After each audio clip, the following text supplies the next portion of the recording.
Hello! This is Gabe. Dave and Chris, who's a little bit laggy, because he just said hello a couple seconds past us, but we don't care. He's the special guest. Everyone respect him. You should have let him say hello. I don't think they could have No, heard no, him. he said hello. You can say hello again, Chris. Hey. Hey, he said hey. Hey. Okay. You two take it away. You're more prepared for this. Wow, Dave. Just way to throw us under the bus. Anyway, today's discussion is going to be on the Elder Scrolls VI weapons. Those things you stab people with. Or bash them with. Or impale them. Or lacerate them with. Or lacerate them, yep. See, he gets it. He's on board. Mm-hmm. Or do all sorts of other horrible things to them with. Okay. Okay, the main reason we're doing this is because we've seen a hideous decline in weapons in Oblivion and Skyrim. And we would like to see the next game actually be decent. And we feel that in order to be a great game, it's going to need a better variety of weapons. Also, not on top of that, more customization, kind of like Fallout 4, but with swords. So, Isn't there already a sword Fallout 4? there's like 2. So it's almost exactly like Fallout 4. Just it needs way more customization.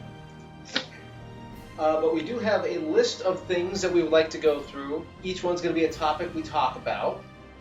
We're going to be discussing blunt weapons, marksmen, which, yes, there is more than just bows and crossbows, swords, polearms, axes, hand weapons, because who doesn't want to punch somebody with brass knuckles?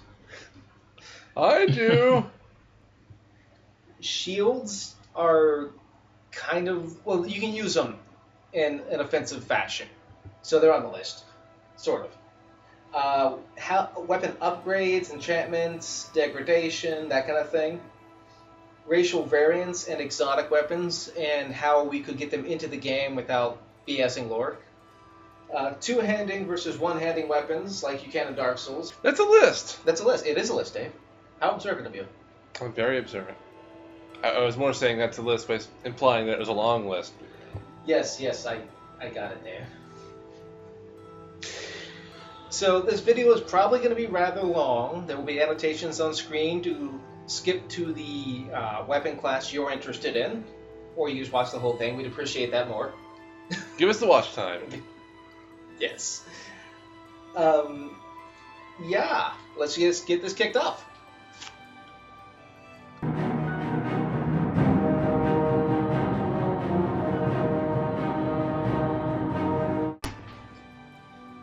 Alright, the first thing we're going to talk about is the slashy, stabby swords. They're the most basic thing that you start with in almost every Elder Scrolls game, so you pretty much have to start with those. Yeah, I mean, everyone uses them. But the first part of swords we're going to talk about, I mean, it's split into separate categories. And the way I'm thinking of it is if each weapon type has a skill, and they have perk trees, then the perk tree can branch off to fulfill all these different parts. So like with a sword, you could go the path of great swords, long swords, short swords, curved swords, and thrusting swords. Thrusting swords. Dave likes thrusting with a sword. You're terrible. I am. The first thing I think we could talk about would be the curved swords, because there was a severe lack of them in Skyrim. There were 2, right? I think there were one katana, and then there was the hammer scimitar. Scimitar. There's no falchions there. In spite of all the hype you got from the Whiterun guards about them. Oh yeah, the Whiterun guards are just like hyping it up, and there's like 2 in the whole game. And if you use one, they don't even comment on it. Freaking Whiterun. Yeah, The cat doesn't like you. Yeah, because it was so stupid. You'd think there'd be different variants of the curves, like just the hammerfell sword or the hell they're called. The scimitar. Scimitar. You'd think there'd be short ones, long ones, massive ones, two-handed ones, but no, there's just one. Well, and there's not even variants. I don't know if you guys noticed when you're playing Skyrim, but they were steel. Both curved swords. That's ridiculous. This should be platinum and gold and I don't know. Dave, you can shut up now. Showing my lack of knowledge on swords. So obviously we know we want different materials, and we want a thing like a katana to come back and a scimitar, and we can get on the topic of exotic weapons later, and how to get them like how to get the katana in. But what other curved swords did you have in mind, Chris? Because I'm thinking a falchion would be a nice addition. When I'm thinking curved swords, I'm thinking really curved swords, like hook swords. Ooh, I forgot about those. I'm thinking almost like, crowbar with a hilt. Shut up, Dave. I forgot about the hook swords. One in particular was interesting to me, the Chinese hook swords. You could hook them together. Like, not just use them separately, but you can hook them together, and then you can use that to, like, parry an opponent's weapon. Oh, like I know what you're talking about. Wow. I've heard The Chinese hook swords. Yeah, I know. Just shut the hell up, Gabe. Come on, Dave. Yeah, I remember seeing that somewhere. That would be awesome in the game, especially if they're Chinese. That would be something with the, Yeah. the tiger people. Well, not the tiger people, but probably Something like pretty the Sixty. Akabiri. Oh, sorry, what was that? Pretty accurate. Yeah, because it Yeah. kind of seems like, well, it's supposed to be based on Chinese people and their lack of eating chicken. But tigers. Wow, Dave, that was random. It was random. But I forgot about the hook swords, the concept doing that with dual wielding. That'd be very interesting. And Yes. I think that would open up possibilities. I also want the ultra curved swords. You know what I'm talking about? The ones that I forget what they're called. They're literally the handle, and they go like curve right like that, like just a 90-degree turn. So like a shadow. Yes. And I think this is a good time to talk about using, like you said, the hook swords and even a shuttle for getting past defenses. So like with a hook sword, when you parry somebody, what would it be like? Like, with the shuttle, you can just basically, like, if they try to block you, you can, like, hit the side of the shield and then curve around to, like, get them in their back or something. Ooh, that'd be painful. Sever loose spider cord. With the hook swords, since you obviously know more about this than I do, when they were used to parry, were they easily recoverable from? Because you said they hook them together and then they parry the weapon. And I'm assuming they take them apart right after that. Well, yeah, they're just two separate swords. You can just hook them and then separate them whenever. Okay, so it's an easy you thing. do that to parry an opponent and then counterattack. That would be nice to see, and we'll have a little bit about parrying more later and why we think it should be in the game.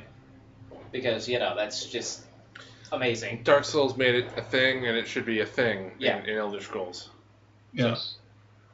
But that would certainly be interesting to see dual wielding and being able to do that.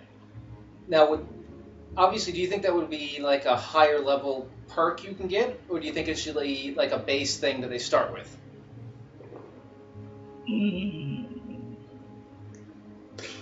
I guess you could parry with like just about any weapon. That should be a starting thing. Okay. Well, If you're not a shield user. Yeah, it was a starting thing in Dark Souls. It should be a starting thing in Elder Scrolls. I'm terrible, but... Well, I guess, that makes kind of sense, because you have to get the timing down right. So Yeah. it'd be more based on player skill than, computations of how much experience you have to actually use it. Just saying, Dark Souls 1 was better than Skyrim. Exactly. So... And in my opinion, the combat system for Elder Scrolls needs to be amped up significantly. Oh, yeah. That's going to be an entirely different video, too, because that needs, like, a couple hours of discussion. How to make this combat system not be boring anymore. It's not boring, but, But one thing I was thinking with the curved swords, because obviously we want katanas, falchions, scimitars, hook swords, and shuttles, would be a moveset that goes with that. Because I think everything should have its own specific moveset. Custom animations, basically. Right. Not every weapon, but every subcategory. So curve sets are more like a slashy kind of... Slashy. Yeah, kind of like the base... Almost like the base Skyrim way, but, more refined. Just slash. I mean, you can thrust with a katana. and you can probably thrust pretty good with a scimitar. But I don't think like the shottle would be good for that or anything like that. No, it wouldn't. It would. Yeah, it just wouldn't. Just no. So yeah, doing things like the curved swords, I feel that slashing would be a good kind of animation to put into it. Mm-hmm. Thrusting, all the animations. Just do all of them. Well, no, you can't do that with a shottle. It wouldn't be very effective. That should be put in there for the point of it, you being a retard. If you do it, you die. Yeah, it would make a nice animation, kind of like backstab animations. Suddenly your shottle bounces off. Yeah, your shuttle bounces off your opponent and you get stabbed in the face. See, they should include the feature just to make you look stupid. Yeah, it's Bethesda. They would do that. See, I'm thinking ahead. Now, another one I'd like to cover, if you're done with curved swords. Do you have any more curved swords, Chris? No, not at the moment. Okay. Thrusting swords. I don't think we've ever had a good thrusting sword in any Elder Scrolls game. No pokey stick from Dark Souls. No pokey I sticks think of that death. role was filled by spears in Morrowind, wasn't it?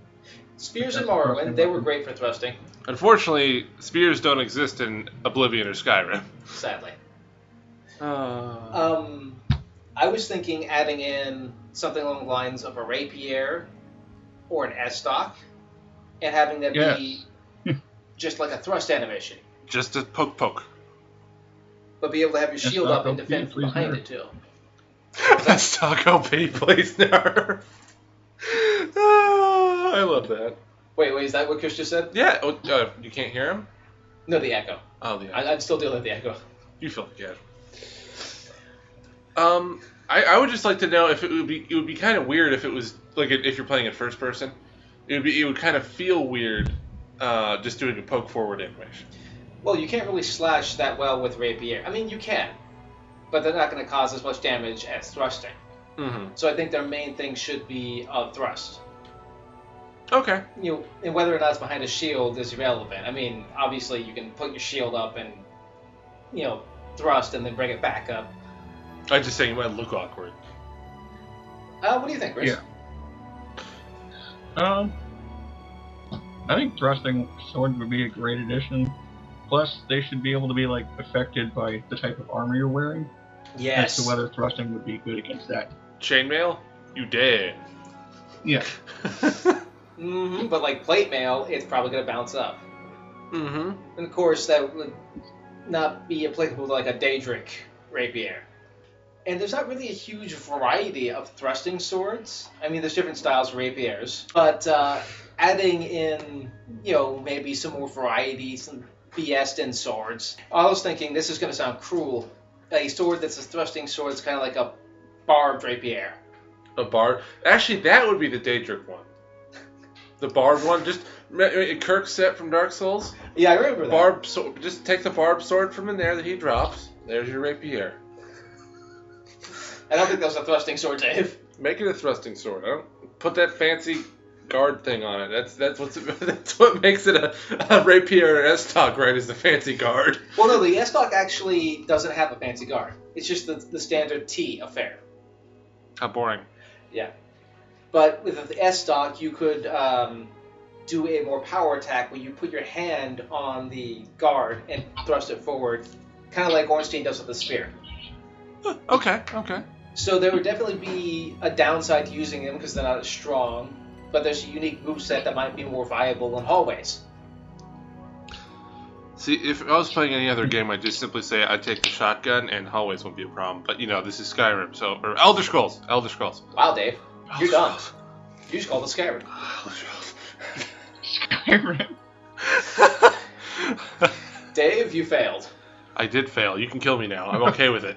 Just end my life. Now, I know you know this, Dave. I don't know if you know, Chris, of the Baldur's Side Sword from Dark Souls. Baldur's Side Sword. Also known as the Baller Swag Sword. Right. It's basically, it's a glorified S-stock. A glorified S-stock. Okay, that's one way to put it. Yeah.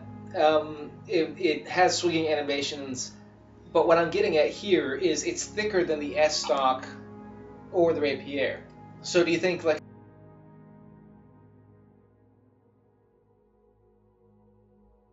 Yeah, yeah, it could be possible. Plus, it could be used to better like pierce heavy shields or armor. That's what I was thinking, because there was the what was it called? The Chinese sword breaker, and they use that not to just break swords, but they would pierce through armor with it. So obviously another kind of thrusting sword. It was like a cylinder with a point on the end. So you wouldn't really use it for slashing, but it was great for thrusting in and breaking through armor, breaking shields if there were any. Pretty OP. OP, please nerf. They'll never nerf it. Mods, man, mods. What was the next point? If we're all done with the thrusting swords, short swords. What the hell, Bethesda? Short swords, aka daggers, or that's separate? Short swords are separate. See, this is why Dave doesn't know. He's played Skyrim and he's played Oblivion, but he hasn't really played Morrowind that much. Well, I have played Morrowind. I have such a hard time getting into it. Like, I really, I know I'll like the game, but Yeah. But short swords weren't in Skyrim. They were just swords. Mm-hmm. Just long swords. I think they need to make a comeback. I think they have a purpose. I think they're viable. Now, are short swords simply shorter versions of the bigger swords? Not really. No, Yeah, they're stockier. Well, a little bit.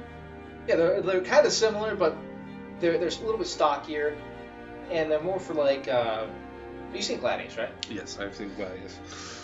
It's a good movie. Yeah. They're great for shanking, but they're also great for fighting against other swords while having a quicker swing and, being usable in tight hallways and stuff like that. Okay.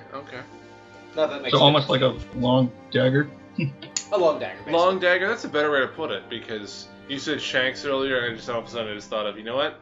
At the very beginning of the game, you should have to escape from prison, and you should have a shank customization menu at the very beginning of the game.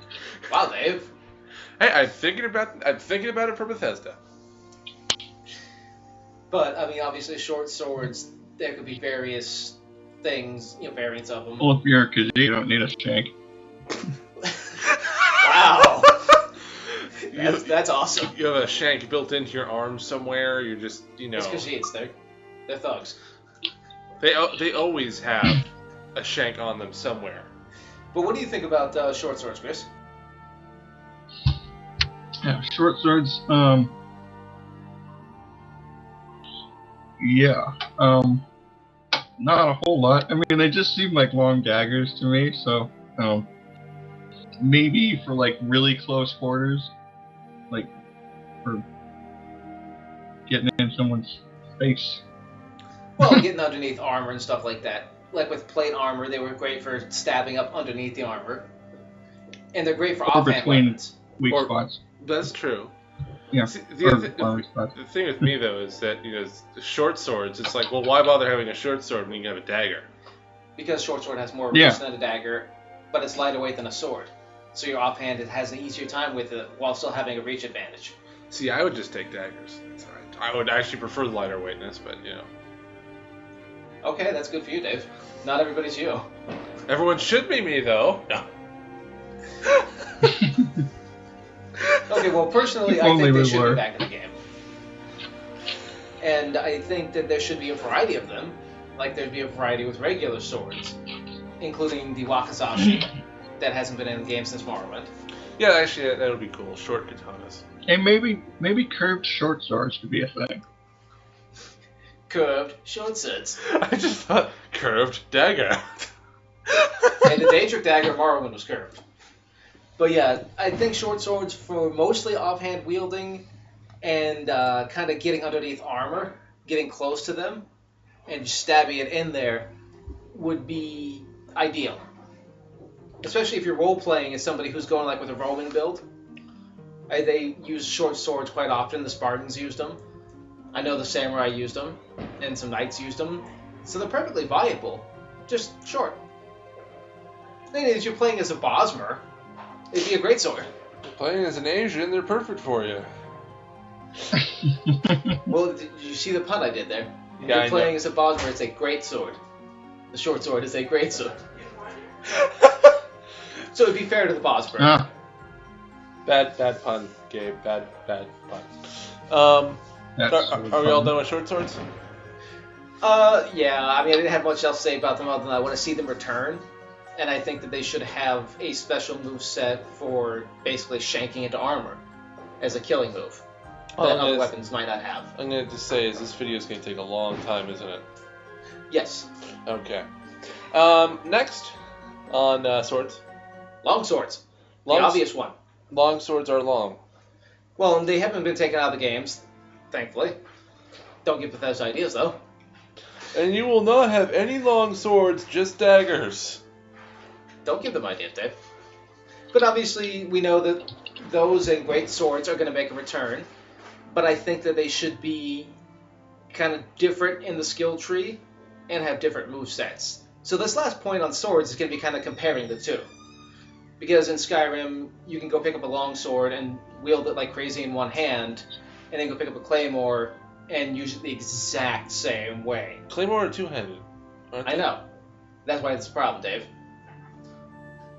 There should be a difference. Well, I mean, like, yeah, there should be a difference for subtypes, the way your animation is. Right, and that's the only reason I bring up great swords and long swords, is because I know they're coming back. You know they're coming back. We all know they're coming back. But I think that they should be a little bit different. Obviously, long swords are going to be faster. Mm-hmm. And they're going to deal less damage. Chris, you going to say something? Oh no, I was just wondering by longsword, were you going to include two-handed swords in that category?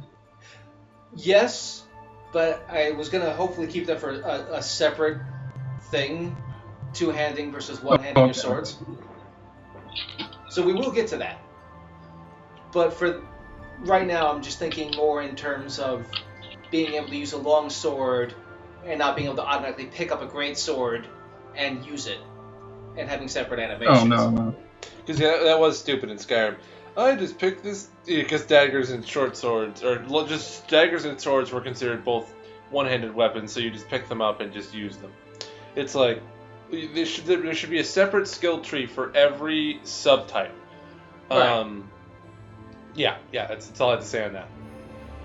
But getting into the great swords, we're still talking about long swords too, but when you get into great swords, I think they should have more of a crushing animation, like Dark Souls did, like the Zweihander. Yeah, that sounds good. Yeah, like just smash a shield apart or something. Exactly. And they should have like a kind of bonus against shields and armor. They're slower, and if you miss, you're going to have a longer recovery time. But at the same time, when they hit, they can knock your shield down and leave you open for an attack. Mm-hmm. And being hit by something like that... And they knock your stamina down, too. What was that? Yeah, no stamina. You need enough stamina. Well, just when you get hit by one, if you have your shield up, you would lose all your stamina. Lose all your stamina, right. Right. And they could have a chance of breaking your shield or something. That's things breaking is like something for the durability section, but yes, everything should break. It actually literally should. You should see it break, and be only able to fix it. You have to go to a forge and fix it. Right, and yet, like you said, that is a different section. But yeah, giving great swords a more interesting moveset and making them different from long swords is the big thing I'm thinking of right here. Bad fireworks. Yeah. Ignore the fireworks, please. I'll try my best to edit them out. Oh, fireworks? Yeah. It's not even the 4th of July yet. That's tomorrow. But that's all I really have for swords. Dave, Chris, have anything else to add? I guess with the great swords, you could block better because they're longer. This is true. If you don't have a shield. I was thinking. Well, actually, you wouldn't have a shield because they're two-handed weapons. Right. I know this kind of falls under magic and swords, but I forget what weapon there is from Warhammer, but there's actually a one that they surround it with magic or something, and so when you cut with it, it does insane damage. It's actually cutting atoms. There's actually a blade like that in real life. Oh. It actually because it's so sharp, it actually cuts your atoms between atoms and not just ripping them apart. Right, the obsidian. So there should be a spell you can put on your blade like that. That doubles or triples the damage your blade does. And yeah, we'll get to that later. And maybe on with it could the last for update. like 60 seconds or so. Yeah, 60 seconds, Right. something like that. Dark mode blade, basically. Well, Okay. Well, we can move on then to the next weapon category.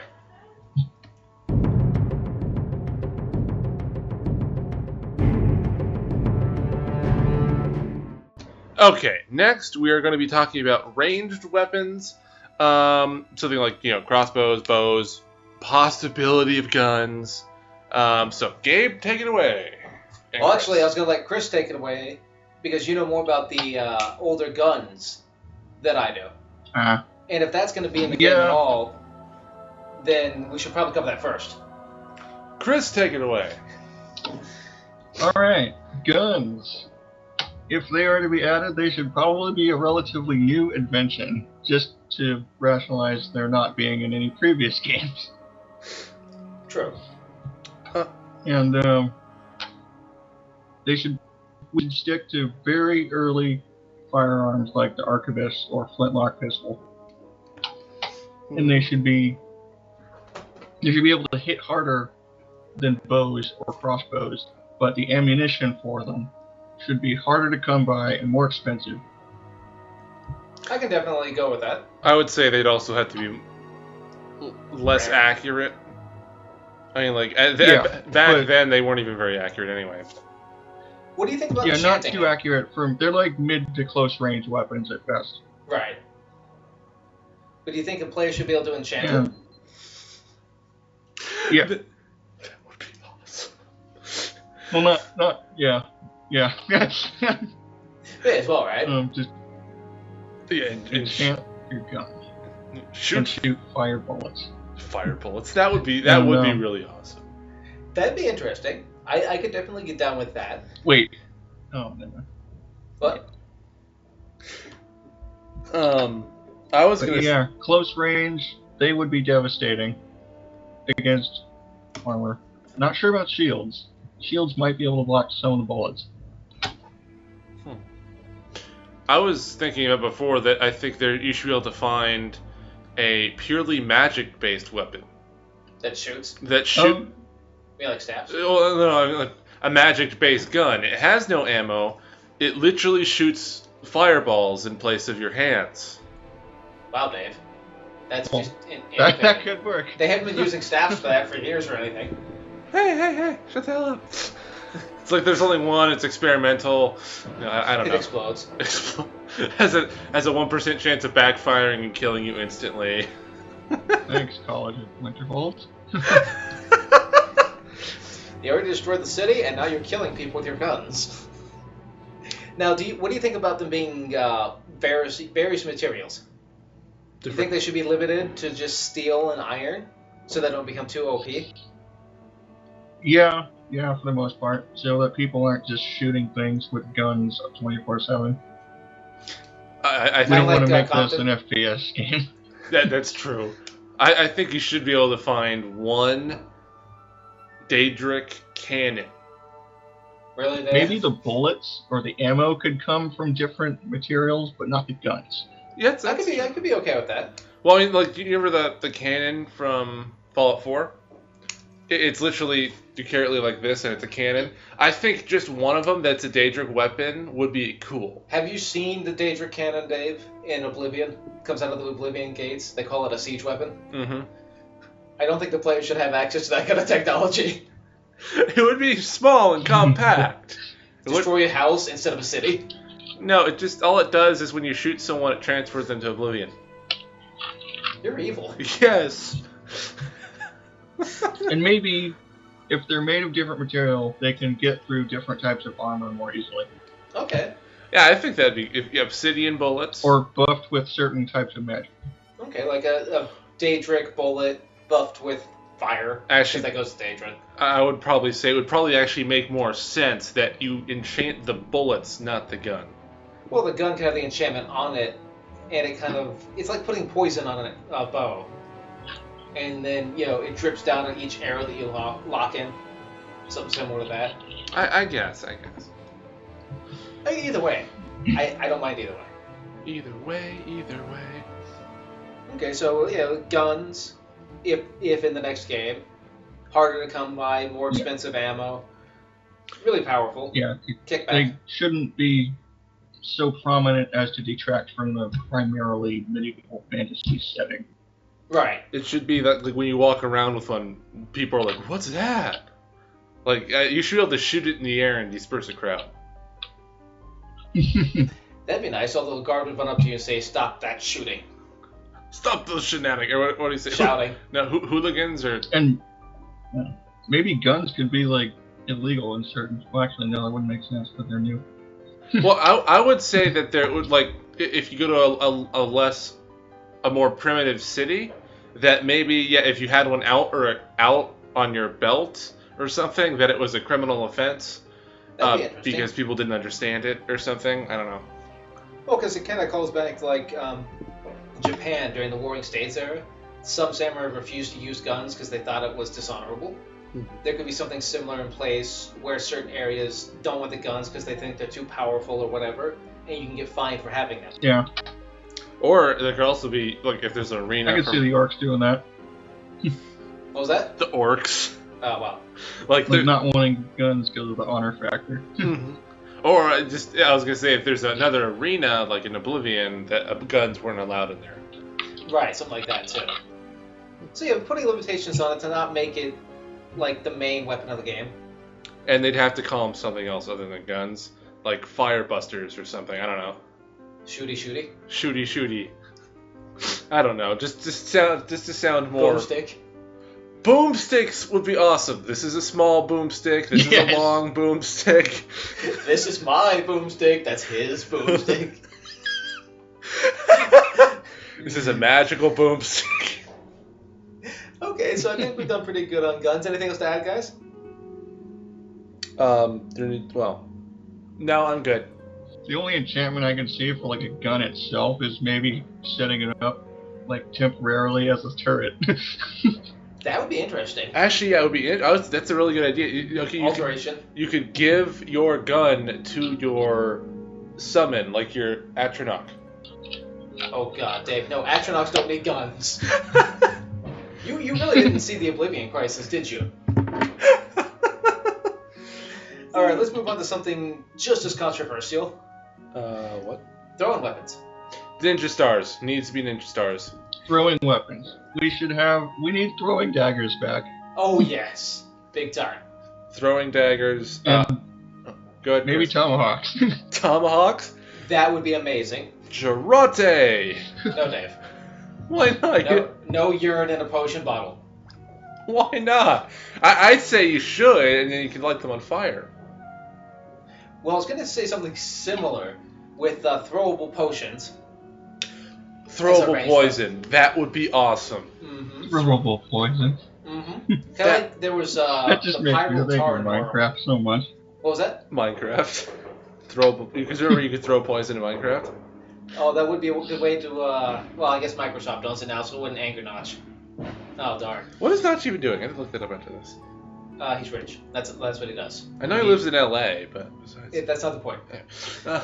But I was thinking like throwable potions that could have an AoE when they hit. Obviously, like you said, throwing daggers, tomahawks, stars, darts. Yeah. Blow darts. We're getting to that. That's not throwable, Dave. I also think there should be not grenades, but actually like you know how in Dark Souls there's hex Firebombs. Or hexer. There's you know And maybe we can add in chakrams too. chakrams. It's Yeah, like that's- a frisbee, but you throw it vertically, and it's got a blade at the end, all around it, and it cuts. And that's the thing you brought up yesterday that I find really interesting. And I think something like that should be in game. It's kind of like a deadly frisbee, only thrown differently. Yeah, I was gonna say a sharpened frisbee, but you know whatever. Same thing. Sharpened frisbee. But when we do a different video on difficulty, we can talk about the ability of something like that to cause bleed. So that could be useful, not necessarily against armor, because obviously armor is going to block it, but it will be useful against unarmored foes, hitting somebody in the head with it. Yeah.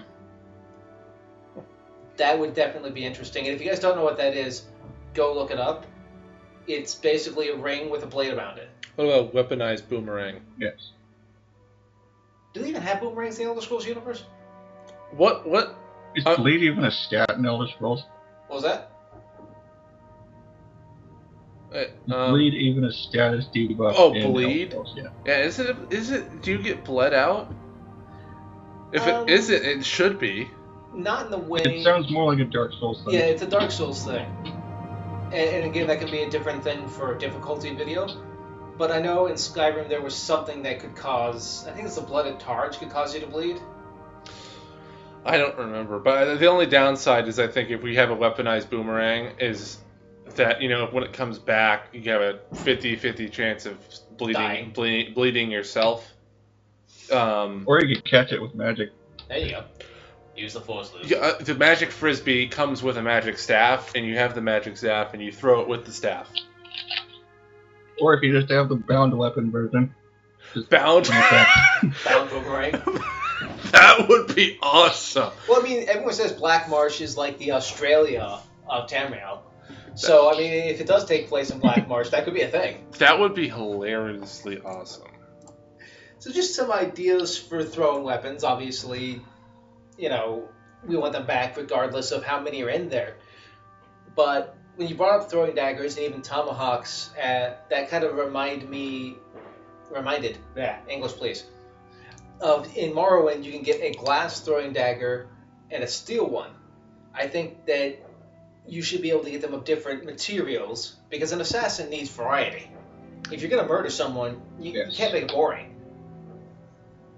You need that spice in your life. You need that spice in your life. So thinking about maybe forging them if the character can smith things, what do you think about different materials and what would be limitation? Because obviously Daedric is really heavy. It might not fly that well. Mm-hmm. Might not be the best assassination material. Right. You think maybe like, I was thinking glass could be a limit. It's sharp, it's painful, it's pretty durable, and it's lightweight. I would probably say it should only go up to glass, but it gets wooden just for BS. You know, wooden is for practice. Steel or iron, I forget which one's heavier. Iron, steel. Glass, and I think there should be a whole new set of weapons, just silver. Well, silver should be in there too. Orichalcum too. What was that? Orichalcum? Yeah, that'd be. Oh, yeah, okay. I forget. Is orc? How much does orc weigh? I think it's kind of medium. Orc. But Dave, since you brought up silver, there are silver weapons in Morrowind, so I was thinking silver would be in there too. Well, there are silver weapons in even Skyrim. Like one. Well, it still A counts. sword. It counts. There's only like one silver weapon, isn't there? Yep. But it counts, dang it. But you can't smith silver weapons. So obviously silver would be great when you're hunting like undead. Vampires, Werewolves. Wolverines. Werewolves. Or werewolves, yeah. Did you say Space Marines, Dave? I said Wolverines. Oh. I'm in the great Alaskan frontier hunting me some Wolverines. Also, Hey, what's that frozen continent to the north? I mean, they could take place there. Then you can hunt yourself some Wolverines. one last thing I want to add is I think you should be able to tame birds. That has nothing to do with throwing weapons, Dave. Yes, it does, because you can tell your bird to attack someone. You're Or fine. have them poop on your opponent. Oh, God. Yeah, actually, you said it's a distraction during stealth. See, I'm thinking ahead. Okay, so different things. Of course, obviously, rocks. You can pick a rock up and throw it. Rocks, bottles. Yeah, rocks. With the throwing potions, Pick up them I was pebbles. actually thinking of the Pyral Tar from Morrowind. Something that, you know, explodes and could affect somebody for... I mean, obviously, you couldn't throw it in Morrowind. But it was a fire damage. It was a tar that burst into flames. Dung pie. So it hits them and they burst into flames. Dung pie? Yes, that should be in the game. That would be Poisons them. interesting. Also, I was just thinking of something from Super Hot. That game Super Hot. When your gun was out of ammo, you threw your gun at someone. So I'm gonna. I'm Yeah. not throwing my crossbow, Dave. I'm just saying, if your weapon breaks, Or just put a bayonet at the end. Bayonets would be fun. shh, put a bayonet on my sword. I want a bayonet on my sword. But no. You can throw your broken sword. Like it breaks and then you throw it. I don't know. Well, it would certainly distract somebody if you threw it at them. I'm just thinking, I think it was the doll weapons in Borderlands 2, you threw them once they weren't out of ammo. And they blew up. But definitely throwing weapons should be in the next game. Make throwing weapons great again. Because without them, ranged battle's kind of boring. Yeah, because it's kind of, well, yeah. Whoever has the ranged weapon and who has the higher sneak just wins. Right. And I know throwing weapons might not be able to kill everything, but they still could kill things, and they'd be very useful as, like, you know, throwing at somebody's charging It might at be you good for distracting larger enemies. What was that? Actually, that's a great idea, Chris. You know, you could have bell ones that have bells on them, like in the middle, and then you throw it and it distracts someone to go walk away. Yeah, that'd be a great idea too. So it has more uses than just killing. It's great for distraction. Although this could also be done with a poison throwing flask. Well, not with a bell. You shut the hell up. No one puts bells in potions, Dave. They stopped doing that kind of stuff in Morrowind. Putting scrap metal in potions. It's terrible. Bows. Please, let's move on to bows. Well, actually, you said before, and I want to bring this up, blow darts. Blow darts. Yes, blow darts. Not necessarily as a main weapon, for obvious reasons, they're darts, but as a good way to poison somebody. Again, 5% chance you poison yourself. Yeah, like a good side weapon. What was that? Yeah, it's a good side weapon. It's a great utility Or weapon. like if your main weapons are all spent or broken. Last resort. Hey, it could work. You hit somebody with it, they die from the poison. You'd want to do that first, though, in my mind. We had to weaken them. It would be great for a stealth character to hit somebody with before they make their main attack. And the poisons could be like a poison paralyze. You could do a poison silence so they can't scream. And maybe if weapons end up scaling in the future, they could like scale to stealth. That'd be interesting. That'd be pretty cool, actually. And especially since they should come in poison varieties, so you don't have to put poison on them. And enchanted, of course. You should enchant poison onto your weapon. You can do that more. Mm-hmm. But as you're getting stronger and stronger poison, stuff like that, it could be a one-hit kill. It could be used, like it hits them right in the jugular. And the poison kills them. So it could be used for stealth characters who are high level. Or just the fact that you hit them in the jugular kills them. Yeah. Maybe. Well, I mean, there's magic, Dave. I mean, they'd have to bleed out. With the poison, it happens faster. Well, I'm just saying, if you hit someone in the jugular with, I don't know, a claymore, they're dead. I said blow dart, Dave. You shut the hell up. Are you starting to think of, like, blow dart claymores? Yeah, I think I'm putting this on a huge scale. 100 persons per one blow dart. You have to put the blow dart tube on a cart. It's more like a tank. I can see Maroon's Dagon in Oblivion coming out with a giant blow dart. Put swords in it. How are you gonna blow that? You'd have to have some good lungs. But definitely blow darts should be in the next game, if not for comical factor, which we know Bethesda can be comical, then for utility use. It would be great. Okay, now can we move on to bows? I'm just trying to get through this faster, because this video is going to be like an hour and a half long if we keep going this slow. Yes, Dave. That's the point. That's the point? Well, I know it's supposed to be long. Bows, we obviously know are going to make a return. And made of every material. I think there should be on bows, if we're gonna do like crossbows, we should have repeating crossbows. Like an Avalon. I think that should be a thing. Avalon. Hey, well, if you're going to go there, we might as well have machine guns now. But it has a long reload time. A very long. So let's say it shot 5 bolts. It's going to take you about 5 times longer, maybe a little bit more, to reload that. Okay. And you burn through your arrows. Mm-hmm. And burn through your arrows. And if they don't all hit, then you're kind of screwed. There should also be a chance of one breaking while you shoot it and then having to unjam it. I like games that have jamming functions, so... Yes, you do, Dave.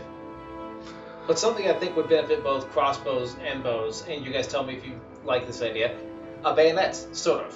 Yes. Putting blades on them. Well, the bow, not so much. The bayonet, I can... or the crossbow, I can definitely see that. Well, because in Skyrim, you could punch with your bow. put blades on it. Like the Daedric bow in Morrowind had 2 spikes coming out of it. I completely forgot about that. What game was that? There was a game. Was it? I think it might have been Dragon Age Inquisition that actually had blades on the bow sides, and then you could cut with it. But basically making bows more versatile and more viable. Little spikes on the front, maybe cause bleed damage, but they're also going to hurt like hell when you get them thrust into your chest. So your enemy gets too close, you don't have to switch weapons. You just punchy them. Punchy them, that's a new word. And punchy. The draw time should be, like, sped up, like with magic. What was that? Oh, the draw line? The draw time. The draw time, yes. Like, the time it takes to just, like, react and fire. Right, yes, that could definitely be sped up, especially on, like, short bows. Short bows are going to be a better rapid-fire option, than a long bow. It wouldn't be as damaging as a crossbow, but it'd still be pretty good. And you should have the option to shoot, like, maybe up to 2 or 3 arrows from a bow at one time if you want to. I was thinking about that. Like, that could be like a higher level perk. Yeah, it should be a perk. Yeah. Personal experience using a bow, that's really difficult. That's really difficult to shoot, like, 3 arrows at a time. That is really difficult. So, just saying. Unless you're an elf. Well, yeah. Those filthy elves. Actually, yeah, elves Right in Master Race. Elves should just start with like, let's say you could shoot 4 as your max, but you have to be really good at archery to do that. Elves should have a bonus of shooting 2 at the beginning. Or something like that. And we can get the racial bonuses later. Racial bonuses. Jump higher. Like if you're Redguard. Anyway. Yeah. Oh my god.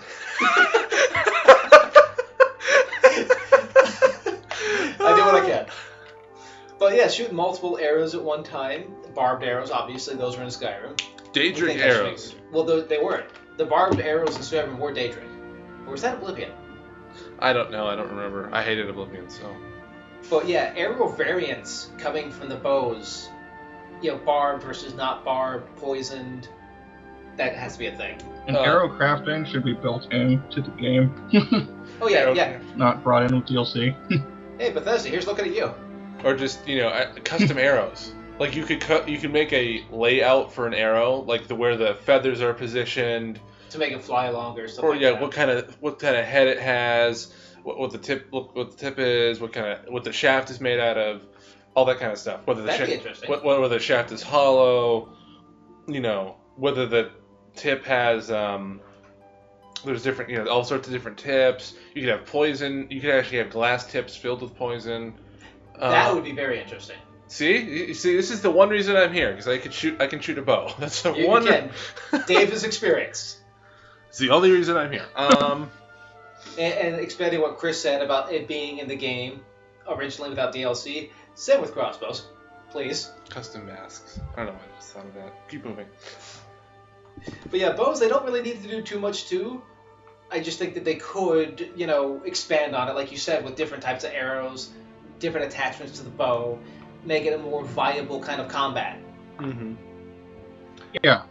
I mean, even if the expansion on what bows do is minimal, that'd be great. Yeah, it'd be better than what they have now. Which is the bare bones of what bows can do. Right. Actually, this new idea, bone arrows. Those were in there, dragon bone arrows, weren't they? Yeah, there's dragon bone arrows, and I think there was even bone arrows in Oblivion. There were, that was in the DLC. It's almost like a teleporting bone. Like a homeward bone? Teleporting arrows. Mage arrows. That would be mage arrows, magical crossbow that teleports your arrows behind you. What? Well, you're shooting this way, and then they appear behind you, and they go backwards. That might be a little bit. And you can pick. Maybe you can pick the angle they appear from. Yes, like this is the Dragon Age Inquisition thing. Time stops completely. You place where the arrows you want them to go, and it just works. It just works. We should have thought of that in the magic video. You shut the hell up. We can do magic video part 2. We could. There's so much more that needs to be done. A spell that summons Todd Howard. And that's like a little game, kids. It just gives you a motivational speech. It just works. It just works. Just keep saying it. But I was thinking, now that you brought up magical arrows and teleporting, arrows with ropes on them. Like, yeah, let's say you climb, rope It'd have arrows. to be a huge bow and a huge arrow. Yeah, I think there should be, like, I forget what great bows from Dark Souls. Right. Where it's, like, bigger than you, and, yeah, you could shoot a rope that you could use to climb something. What do you guys think of that? Not just climb something, but pull someone to you. Like, shoot a horse, for instance. Yeah. Like your horse when it's climbing. Hey, horse, get back here. Or when you're like, you can try to tame a wild horse. We're being abusive to horses now. I don't care. I was thinking more or less like shooting an Argonian. Well, actually, I was shadows. thinking, like, if you see the horse from the angle and it's running, you would shoot a tree and it would hit the rope and trip. Clothesline the horse. It would clothesline the horse, but. But I think they can do a lot more with bows and arrows than they've been doing. And the rope idea is one thing. Another thing is, if you set up like an ambush, you should be able to shoot a fire arrow into the air to signal the attack. They can be used for more than just combat directly. They can be used as a utility item as well. Well, it would be especially for non-mage characters. It'd be interesting if you had you could summon. They're just specters. And you could set them up in a particular area, and they just use the bow, and they just like look at one area, and you could set them up and go trigger someone to run like through a hallway, like they're up higher, and then they would all shoot at it. So you could set up traps with specters. And another thing I was thinking of, and this is again a magic thing. Chris, you played Fable, right? No.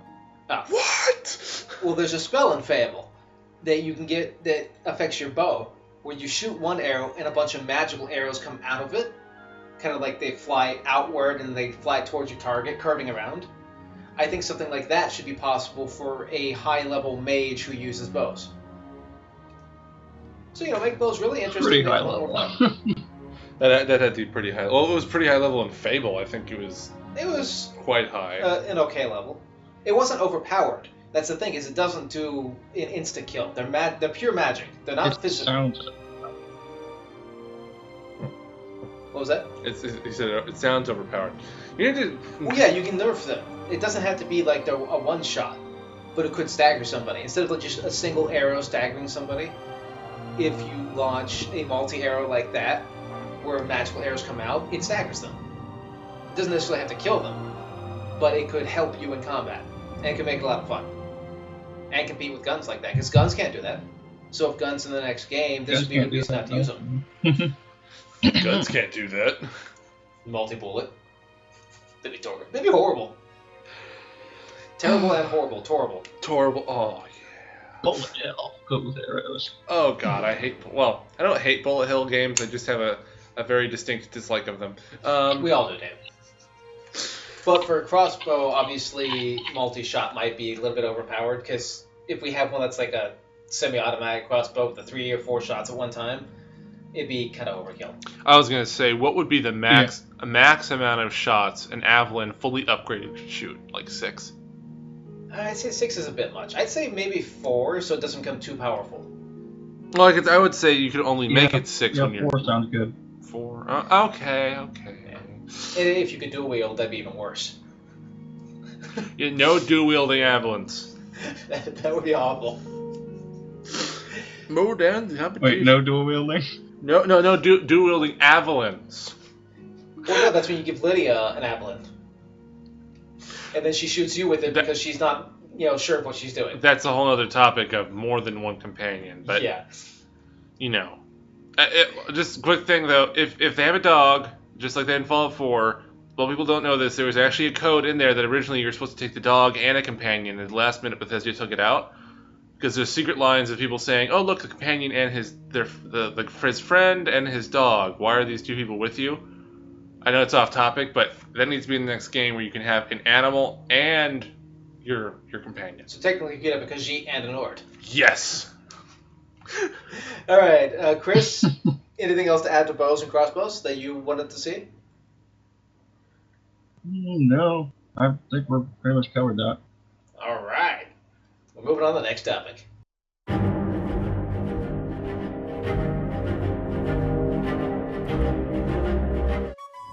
And the next thing we're going to cover... Polearms! They weren't in the last 2 games. What the hell, Bethesda? Now, by pole arms, you mean halberds and stuff like that, right? Things on a pole, Dave. Things on a pole. Oh, things on. Okay. Why do you think they're called pole arms? That is a halberd. Blade on a stick. Yes, weapons on a stick. A Chinese officer's sword, for example. Like the one I own, yes. But I was thinking more in terms like spears, halberds, that kind of thing. Let's start off with that, spears. They need to be in the game. Spears should make a comeback. Oh, yes. And they should not be arrows. I hate that Bethesda did that Skyrim DLC. Yes, you can get these spears, but they're too small for your hands, so you have to shoot them out of a bow. How about no? I was thinking How about we one-handed have and the option two-handed. to throw them? Yeah, that. See, Chris gets it here. Chris gets Like a it. javelin. Yes, that needs to be in there. And the thing with throwing spears is, unlike arrows or other throwing weapons, you should have a 100% recovery rate. Mm-hmm. Yeah. So you can throw it at your foe, kill them, and then take it back. Or hold on to it. Yeah. But something that it wasn't in Morrowind, and I don't believe Daggerfall either, one-handed spears versus two-handed spears. One-handed spears? Yes, Dave. Okay, Have you ever seen Ancient Civilization fight? They had the shield and the spear. I'm just saying, I played a lot of Rome Total War, and I didn't see anyone one-handing spears. I've seen people one-hand spears, Dave. You can one-hand spears. One-handed spears have traditionally been one-handed as well as two-handed. Yeah, you can I've swap seen between it. one-handed tridents. I've seen that. You've seen some weird stuff, Dave. Dave's Well, seen I'm some an stuff. odd person. But if spears in the next game, they definitely have to be one-handed and two-handed. It's ridiculous that they didn't even think about that, because in Morrowind there is, I think, an Orcanisis who talks about spears, and he mentions one-handed spears being used in the Empire, and they're nowhere in game. Yeah, and What's they that? can be ideal for when you like to use a thrusting sword, but you want to keep a distance. Mm-hmm. They keep you a good distance, and they're not going to do as much damage as two-handing a spear, but it's still going to work. So it's basically when you want a longer range pokey stick. Pretty much, yeah. Yes. That's infuriated me forever that they did not have that in Morrowind or any other game. And of course, like you said, Chris, throwing them would be great too. Actually, again, you can throw all the weapons. I think you should be able to throw a katana. No, Dave. Yes. You're fired. Yes, Gabe. I would never throw a katana. Hey, if you really... They're not aerodynamic enough for that. Well, then you're not throwing them right.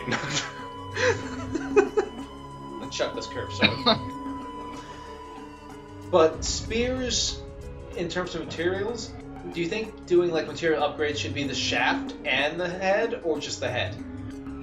Because usually they'll have like a metal shaft or wooden. Upgrading the shaft could upgrade the durability rating as well. That's a good point. I didn't even think about that. Really, the only reason I think you should be able to upgrade the staff is to decrease the weight. Decreasing weight too. Like if you can make a hollow staff, Hollow staff. so the shaft could be hollowed out, but then that would decrease durability. And that's again like a weapon modding idea, which we have a whole section on that.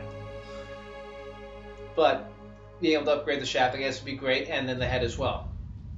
And they have, I don't know if you've seen this, Dave, yet in Morrowind, but the Spear of the Hunter kind of has a hook on the back of it, so you impale somebody on it. Okay. You should be able to drag them closer. Hey, what about... I just thought about this. What about kill animations? With the spear? Yes, like, if you kill someone with, like, I don't know, like a trident, you, like, lift them off the ground and, like, put I guess if you're strong enough. I mean, they're wearing armor and they have a weapon, so it's going to be harder to do that. But yeah, that'd I be guess the animations could differ depending on what your stats are. Yeah, that'd be nice. I think we're, like, way overreaching, because Bethesda isn't going to do any of this crap. But keep Oh, going. no. This is a video on what they need to do to make combat more interesting by weapons. Yes. So, spears definitely need to make a comeback, one-handed and two-handed. And a variant of the spear, the trident, should be introduced. Trident, also customizable how many pokey things are on the end of it. So, you know, not... you want... Well, it's called a trident because it has 3 tips. Well, then we'll call it a fordant. I don't know. Wow, Dave. Afford That it. terminology. Afford it. A 5 dent. But no, I think that if they keep it as a spear, because we were talking about upgrading them, and you change the head out, you should be able to put on a head that has the 3 spikes, or 4, or 5, like they would say. There should be a limit, obviously. 19. It doesn't even work. It's too I heavy. can't get this through the door. No. Thank goodness collision doesn't work in Bethesda games. Just fall to the floor, you'll be fine. Oh, no, you fall to the floor. Hey, the top of the spear stayed up so It saved you. Bethesda. But yeah, definitely being able to swap out different heads. Because there was one, Chris, I don't know if you've seen this in Morrowind either. The Spear of Bitter Mercy had one main spike in the middle and 4 spikes surrounding it. So on each side. Yeah. That would be pretty cool. I think that'd be Is amazing. there anything else special about it, or? Yeah, different special heads. Impale people in different ways. People like impaling people. Impale's a lot. Yes. Or? I wonder if that was Hugh Hefner's name. No, man. Just no. Just no. You're done. Okay. But not just putting on different heads to that pole arm, but also unique variants of each head, like barbed. Yeah, poisoned. so Daedric would have extra spikes. Or poisoned? The one that's constantly poisoned, because Dave got me thinking here. If you hollow out the tube and it has hollow tips on it, you could actually have a lot of poison inside the tube.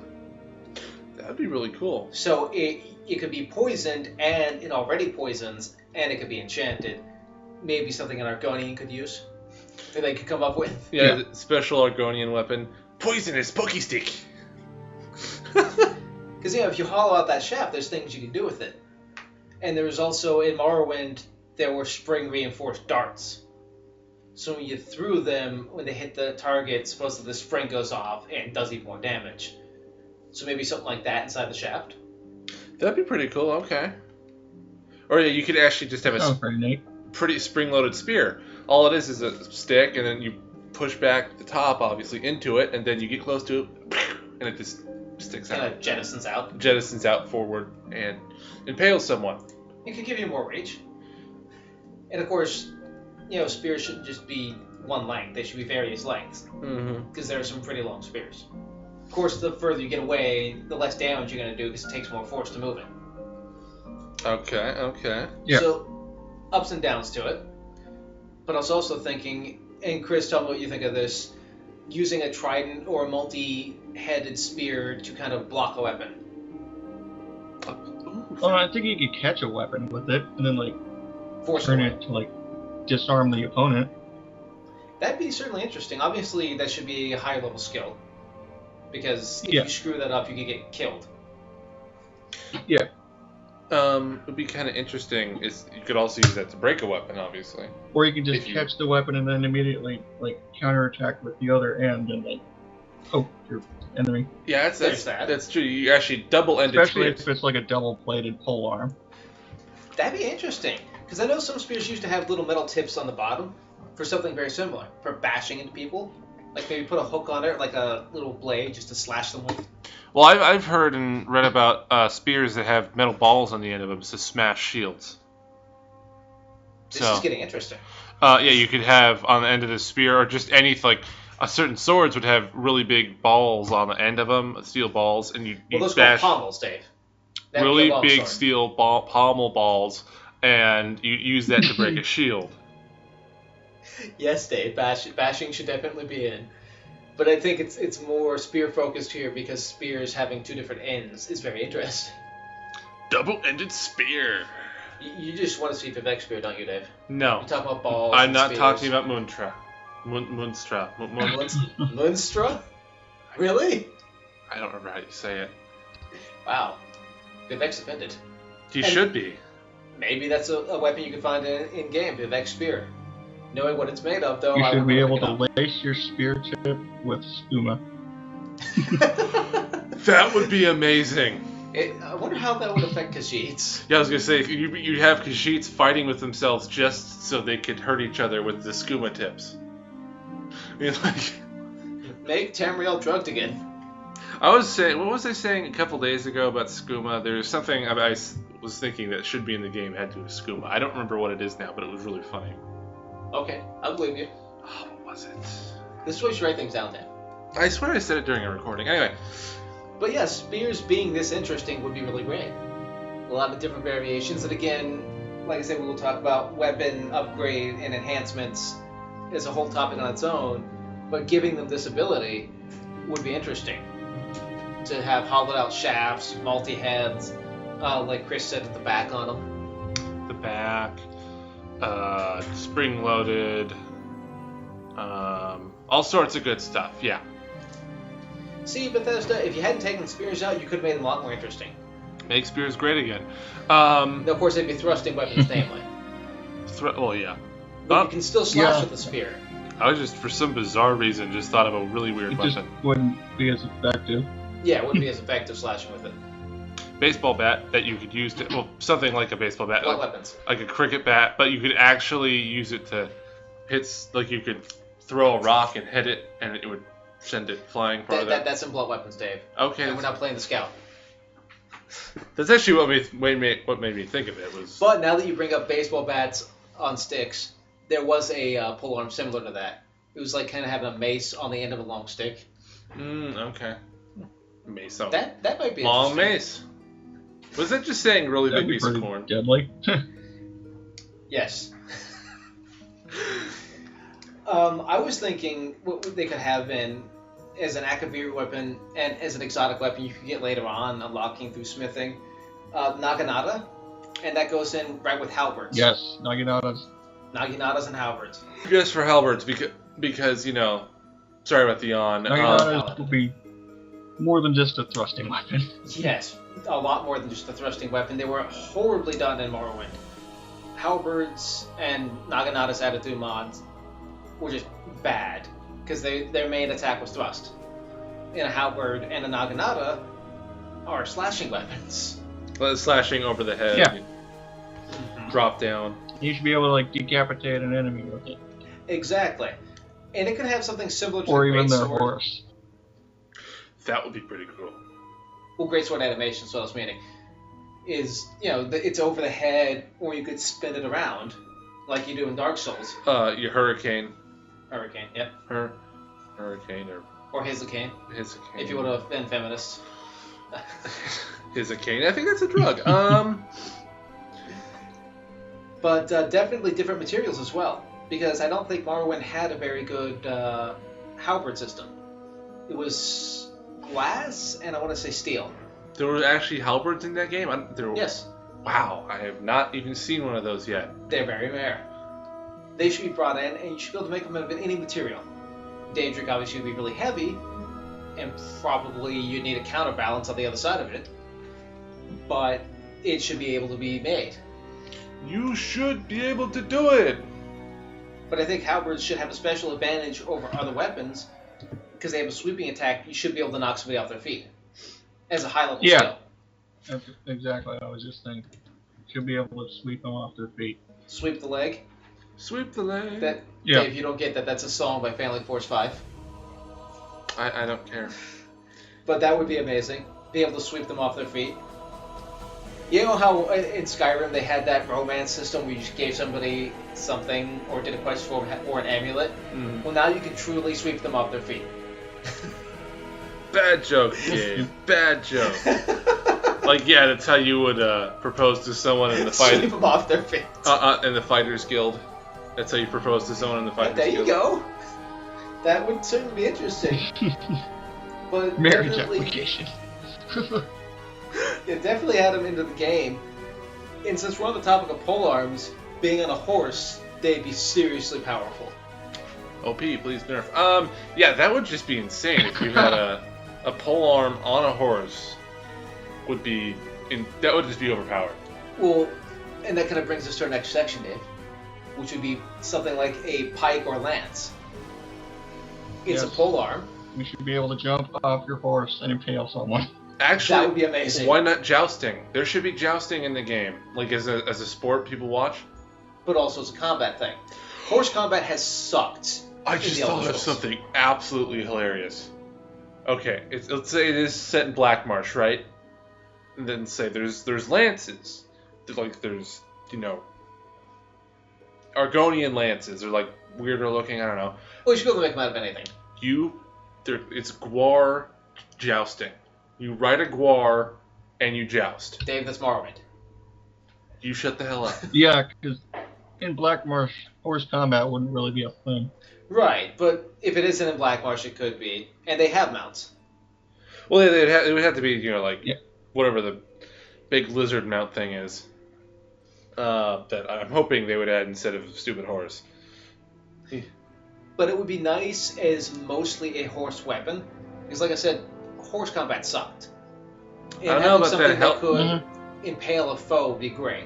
I'm just saying, I think that horse armor really improved things. Shut up, Dave. Oblivion doesn't matter. But what do you think of them as being a namely horse combat kind of weapon? And they would have a cooldown if you hit somebody with them. Obviously, because you can't just go through spiking everything. That'd be too easy.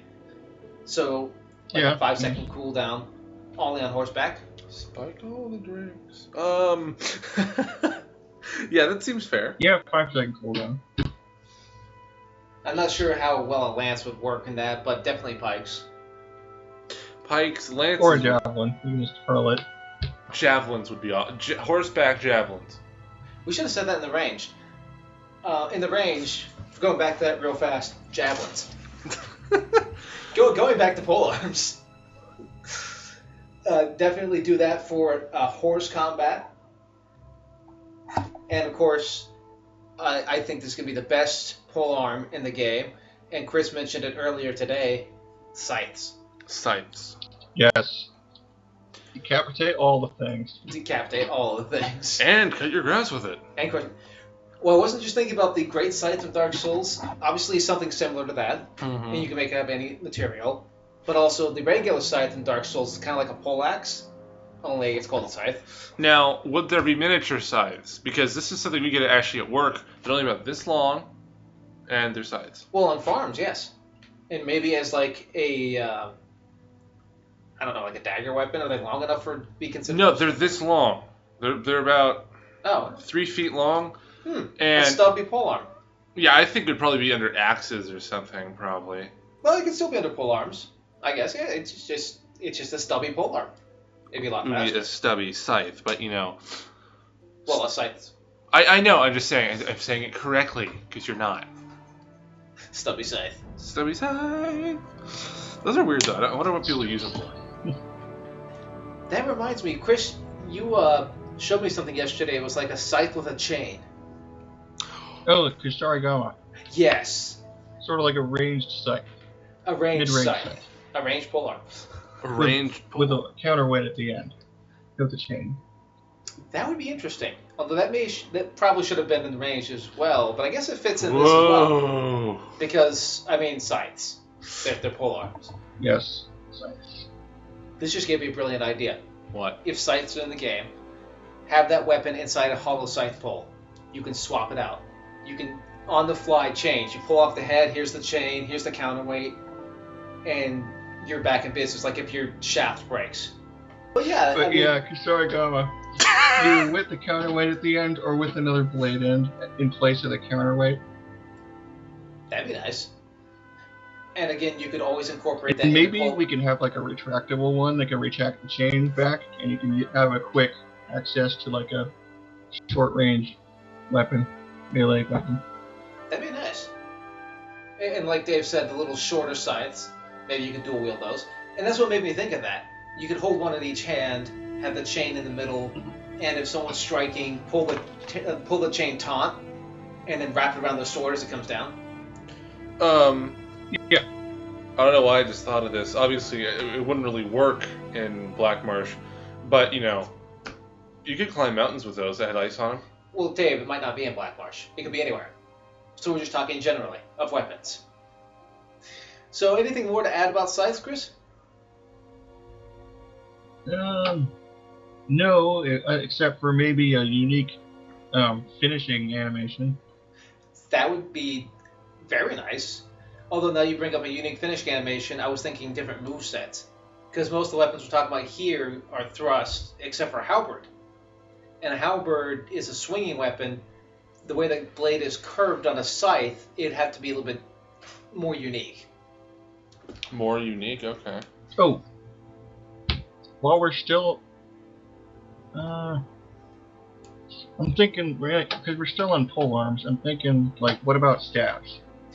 Yes, that is the most controversial one, and that's the next point in this subject. Staffs for a long time have been shooty sticks. They've basically been guns in the Elder Scrolls. Laser pointers, based more or less. Well, I guess in Oblivion you can charge a fireball up with them, but you know. You do that in Skyrim. You could? Okay. Oh. But yes, thank you for bringing that up, Chris. I almost forgot. I don't know how. Most important part of this entire video. It is, because I'm really annoyed they took those out. A monk character would love staffs, but being able to beat somebody with a blunt object called a staff, yes, it has to be it. Staffs were in Morrowind, and they were amazing. That's what the character I have right now just uses blunt staffs because they're cool. And you get different materials too, including Daedric, which had spikes on it. Mm-hmm. If it's Daedric, it needs spikes. Ebony, the top of it was a circle, and it was sharpened. Mm-hmm. Staffs would be amazing. Should also have the ability to light your staff on fire and hit some people with it. Yes, well, obviously. Let's think of it as a long torch. A long torch that does fire damage. Mm-hmm. See, you get it. You get it. That's funny. Like a bow staff could be in there. Bow staff. That'd be interesting. That'd be- 3-part pole. 3-part pole. A collapse. And a quarterstaff. Quarterstaff. Quarterstaffs. Those would. I think that was the weapon Musashi Miyamoto couldn't beat. Quarterstaffs. So dual wielding quarterstaffs would be interesting. What about those staves that break into 3 parts? They have a chain in the middle? I said that. 3-part pull. Oh, that's what that... You're fired, Dave. Yes, shut the hell up. How many times have I fired you this video? 4. You can keep a count. Maybe. Oh, but definitely they have to come back, and there's got to be variety in them. They can't all be the same kind of staff. Yeah, the different staffs, customizable staffs. Quarterstaffs. Quarterstaffs. Small staffs. Pocket staffs. No, Dave, you're going too far now. Batons, basically. Yeah, that's more of a blunt weapon. Shut the hell up. You know, what are those... That just made me think of tonfas. What was that? Tontos. Tantas? Or tontas? Tonfas. Explain them. Yeah, no, just the pocket staff. That made me think of like a tonfa. Oh, okay. What are those? That would be kind of cool. Like dual wielding those. Dual wielding those. That'd be fun. Yeah, the weapons Daredevil used when he was young. What are they called? Police batons that have the ones where they have on the end of them. They have a part that sticks out, so you can go like this. I have no idea. And I don't know. I don't talk to police, Dave. They talk to me. You're terrible. But staffs for sure need to come back, and they need to be variants, like Chris said, quarter staffs, and of course 3-part pole. You know, it's a collapsible staff basically. Throwable staves. Dave is fired again. That's 5 times. That's basically javelins, dude. Come on, Dave. I know. I try to make everything throwable. Everything should be throwable. Make the Elder Scrolls throwable again? Yes. This is basic technology Borderlands 2 had a long time ago. But an interesting Big damn throwable again. An interesting thing you could do with staffs, you know, they could have a higher rating against armored foes. Because like back in the Middle Ages, in order to hurt somebody who was wearing heavy armor, you'd bash them with a blunt weapon. Obviously a staff would have that advantage. Yes. Yes, Chris? Yes, it could. Well, I was thinking also a staff with one end is thicker than the other. There are some staffs like that. I know, they're just weird. So something like that would have an even higher bonus against armored foes. And staffs are great for just, you know, keeping people at a distance, tripping them. I don't think they're really good at disarming, though. Yeah, well, maybe the quarterstaff could, or the three-part pole. Three-part. Yeah, quarterstaff might be better for disarming. Yeah, or quarterstaff. But staffs definitely need some kind of appeal. Can't just be whack, whack, whack. So being able to trip somebody with it, just like you could with a different pole arm, would be interesting. Sweep them off their feet. Sweeping them off their feet. Another way to propose. Another way to propose. A basic addition to all staffs. Yeah, to all staffs. To all pole arms. But I think the biggest appeal factor to them would be, and this could be with blunt weapons as well, it ignores armor. Or not completely, but it has a huge armor bonus. Because, blunt weapons do much better against armor than other weapons. Yes, but the staff is faster. Well, yeah, that's another thing. And the thing with staffs is you can use them kind of like, I don't know if you've seen martial artists using them, but they're spinning them around a lot. It would be a lot faster, it wouldn't have as much damage, but it would have a kind of better stun rate. And it'd be harder to block, obviously. So a staff would be viable in game. It'd probably attract certain kinds of players. And you could use them for, like, pole vaulting a little bit over a wall. That'd be cool. Like, yeah, you could actually pole vault into a kick into someone's face. There's that too. I was thinking, like, they could help you over things as well. Like, if you can't jump over, you shove your staff into the ground, helps launch you over, and you pull the staff out as you're in the air going over. So making staffs amazing. Make staves great again. Yeah, sorry I kept saying staffs. It is staves. No. I wasn't talking about plural in the sense of having multiple staffs or staves, but just in the idea of a staff. Actually, staff sounds better, and it's the correct terminology in my world, which is the real world. But yes, multiple would be staves. So sorry to everybody who got crazy about that. I know one guy did it on one of our videos. It's staves, not stabs! You shut the hell up! He's technically right, which is the best kind of right. But we don't really care. Because stabs sounds better. Well, it's the same spelling, it's just a different way to say staves. Staves, stabs. Yeah, Bethesda didn't get the katana terminology right either. It's not called a dai katana. It's an odachi. So I don't expect them to put staves. They'll probably actually put staffs. S-T-A-F-F-S. Apostrophe S. Apostrophe S. It's Bethesda at its finest. No, you're wrong. Staffs do. No, you're wrong. But anyway, the staff needs to make a comeback. It definitely does, and it needs to have some kind of appeal. Appeal? You can peel it? It's like a banana? It should be like with the quarterstaff, it should be like lighter or more like flexible or something, like based on the material it's made from. Yeah, different materials would have different properties for sure, and a quarterstaff would obviously be faster. Quarterstaff. And a quarterstaff would be more viable to use in one hand, where a normal staff, you're going to use both hands. So obviously it's one of those weapons that's going to require two-handed most of the time. I mean, you can one-hand it, but it's going to significantly reduce the damage and the viability. That sounds good. Yeah. But a quarterstaff for somebody who wants to one-hand them or dual-wield them, as you said earlier, Chris, would be amazing. Anyway, anything more to add to the staves? I don't. Now, saying that we want them to be a melee weapon doesn't mean we think that they shouldn't be used for spells as well, because obviously there are fans of Skyrim and Oblivion who are used to that now. So they should be separate. We should be at two different ones. Not that you can't hit something with a spell staff. You should be able to whack your partner over the head with one staff. where they're misbehaving. Yeah, actually, bound staffs should be a thing. But yeah, once it's out of magic, you should be able to hit people with it. What? Once your staff once the soul gem runs out on your staff. Oh, you're talking about the ones that, because you said bound them first. Yeah. You mean the magic. Well, no, I was responding to Chris that yes, bound staff should make a comeback. But yes, there should be a bound staff. And I guess, when the other ones run out of charge, then use them you can as hit somebody melee. with them. You get Those are kind of shorter, too, so that you could probably one-hand that. Anything else to add to this, Chris? No, I think we're good. All right. Well, I guess that pretty much ends up pole arms, unless you have something else that you know of.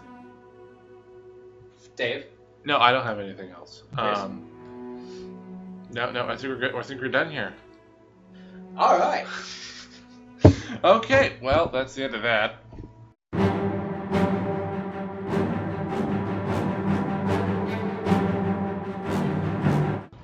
All right. Next is blunt weapons. Blunt weapons, not blunts. Blunt weapons. Yes, it's those things you bludgeon people with. Blunt weapons. Right. Just imagine a blunt on a stick. There's probably a mod for that, Dave. I hope there is. The list of things that could possibly go into blunt weapons would be mace, flails, hammers, clubs, and stuff like that. Inanimate objects. Your cat. That's not a blunt weapon. Dead That's cat. more of a sharp weapon. Dead cat. Claws, Dave. Frozen into a club. I guess it could be a sharp blunt weapon, but I guess some maces do have things like sharp on them. Yeah, morning stars. Yes, and so we're going to discuss maces first. Now, who here doesn't know what a mace is? And flails. Flails are coming. Those are whips, right? Technically. No. Oh no, that's right. Flails are the. Yeah, I remember what flails are now. Learn your abusing devices, Dave. I'm sorry, I didn't pass my medieval torture devices course. I know. I know what a mace is. I know it's a piece of corn. Basically, it's you can have a rock on the end of a stick, That's or a blunt piece of metal on the end of a stick. That's a blunt weapon. Yes. Or a piece of Daedra stuff on the end of a stick. That's still. That's basically a mace. Hmm. Anything on the end of a stick is a mace. Corn on the end of a stick is a mace. No, Dave. Actually, it's mace on a stick. That's actually close to shish kebab, Dave. We'll get into that in another subject. But, yeah, maces were actually pretty good in Skyrim. They were pretty. Yeah, they were. There's a lot of maces, and they were good. I don't really think there's much they Yeah. need to do to improve going into the next game with the mace itself. Except customizable spikes, but that's it. Well, Yeah. that and a bonus to armor. It ignores armor, basically. Yes, that should be a thing. You can say something, Chris?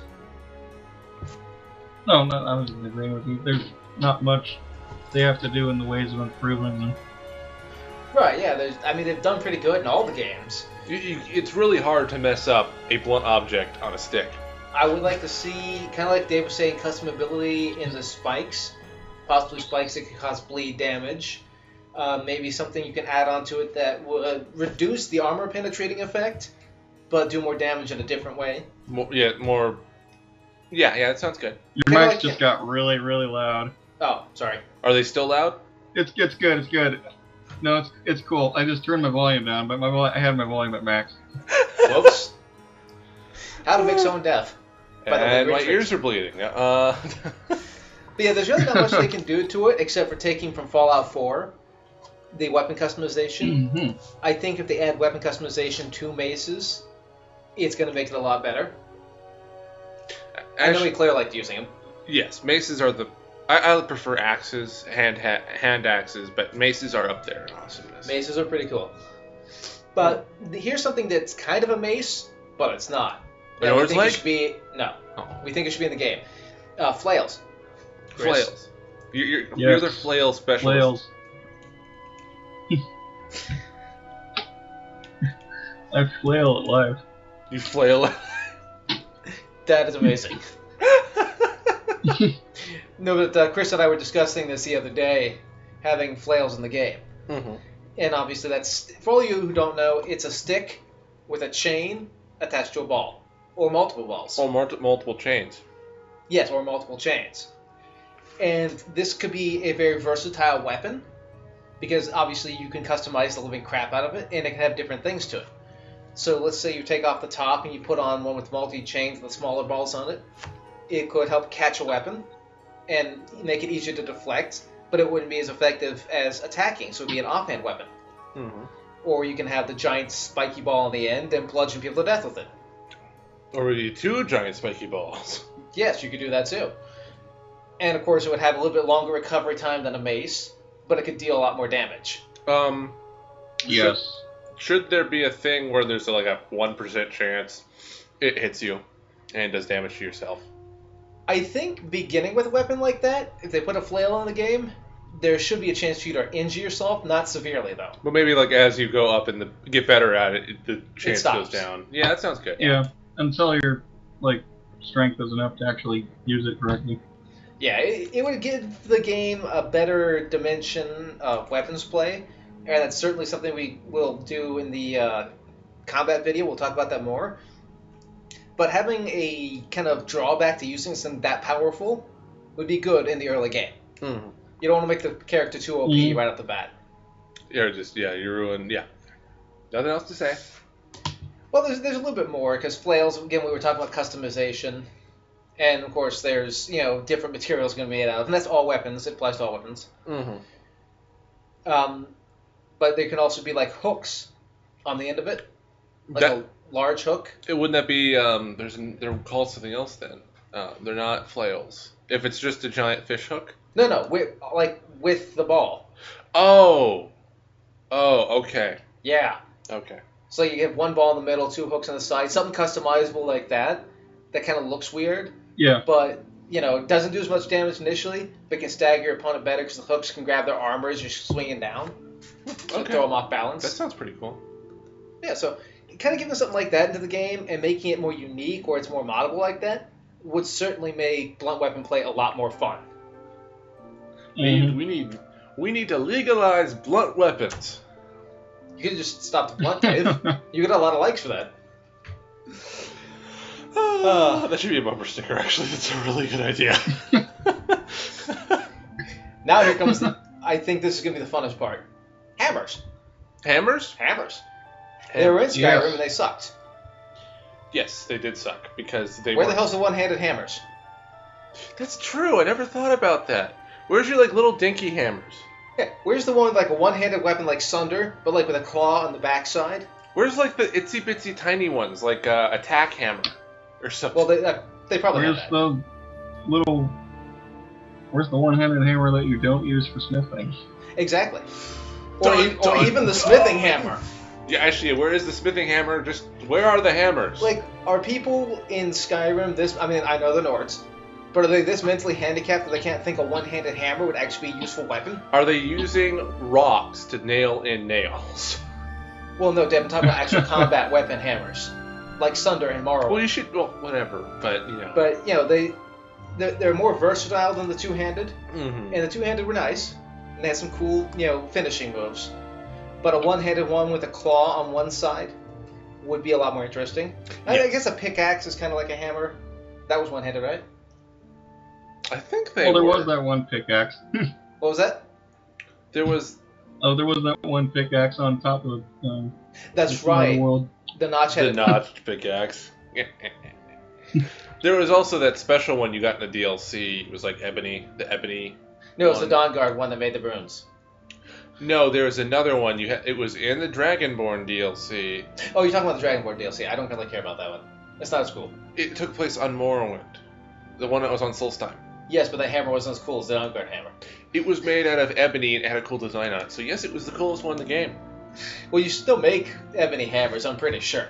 No, I'm talking about ebony pickaxe.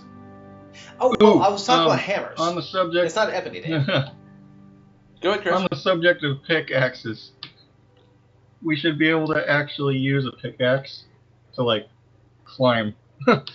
Yes. And there's going to be a whole skills video on skills that need to come back, and that's in there, because that needs to be a thing. Because you could climb in Daggerfall. You could climb Daggerfall. But I was also thinking pickaxes, you could use them to grab someone's weapon as they're coming down, and fling it backwards, and then dig them into their shoulders. Pleasant, but I like it. That'd be an interesting finishing move. Interesting. That's another reason I think one-handed hammers should be in the game. Morrowind didn't really have any except for Sunder, and they were gone after that. But having ones like the claws on the end would have kind of an advantage like that. Yeah. You could use a pull down a shield with your offhand and stab. If you were really a man, you'd use two of those two-handed hammers in both hands and use those to climb a mountain. Yes. So you have a small penis. No, I have a big truck. No. I just said that. Anyway. Actually, I did want to say one thing before I forget it, because I probably forget it in the skills video. I'm just saying, if you're a Khajiit or an Argonian, you shouldn't have to use pickaxes to climb if you have claws. And that there. Let's move on. Anyway, with hammers, the two-handed hammers were pretty good. Mm-hmm. One-handed hammers, I think, should come back, and I think there should be the variants with the claws in the back of them. Mm-hmm. And of course, more kinds of pickaxes, like a war pickaxe, though. Yeah. There is a such weapon called war pick. War pick. They're very, very Almost. rare. They're almost like scythes. Like they almost have like the look of a scythe. Like it's a Sort of. It's like a piece of wood and it's got a giant spike sticking out the top. It Yeah. kind of looks like a scythe, but it's a spike. It's a pike. It's not. Which not a might pike. be more fitting for a different category. Pick on a stick. What was that? A pick on a stick. Pick on a stick, basically. But since pickaxes are considered hammers for some odd reason, or pick hammers people call them, I guess I can go in this category. I just thought of something I'm not gonna say. Okay. But we obviously want them back, and customability in these things. All of it. I want all the customability. Well, like with the two-handed ones, there were some mods from Morrowind that added the Daedric one having spikes on it instead. Because there was a Daedric hammer in Morrowind. That should be an option. You should be able to add spikes to the front of your hammer. Mm-hmm. Hammers should have the highest bonus to going through armor, but also the longest recovery time. Because that's a lot of focus power right there. Mm-hmm. And if you miss, you're going to be wide open. Yeah. If you hit, your opponent's going to feel it. So yeah, that should be a lot more powerful, but also a lot more punishing for you. And of course, there's a random chance that you could pull a muscle. No. That'd be bad. That'd be terrible. Like that exists. No, that doesn't exist in the Elder Scrolls. You can fall from like the sky and just break your ankles. Or not break anything. Or not break anything.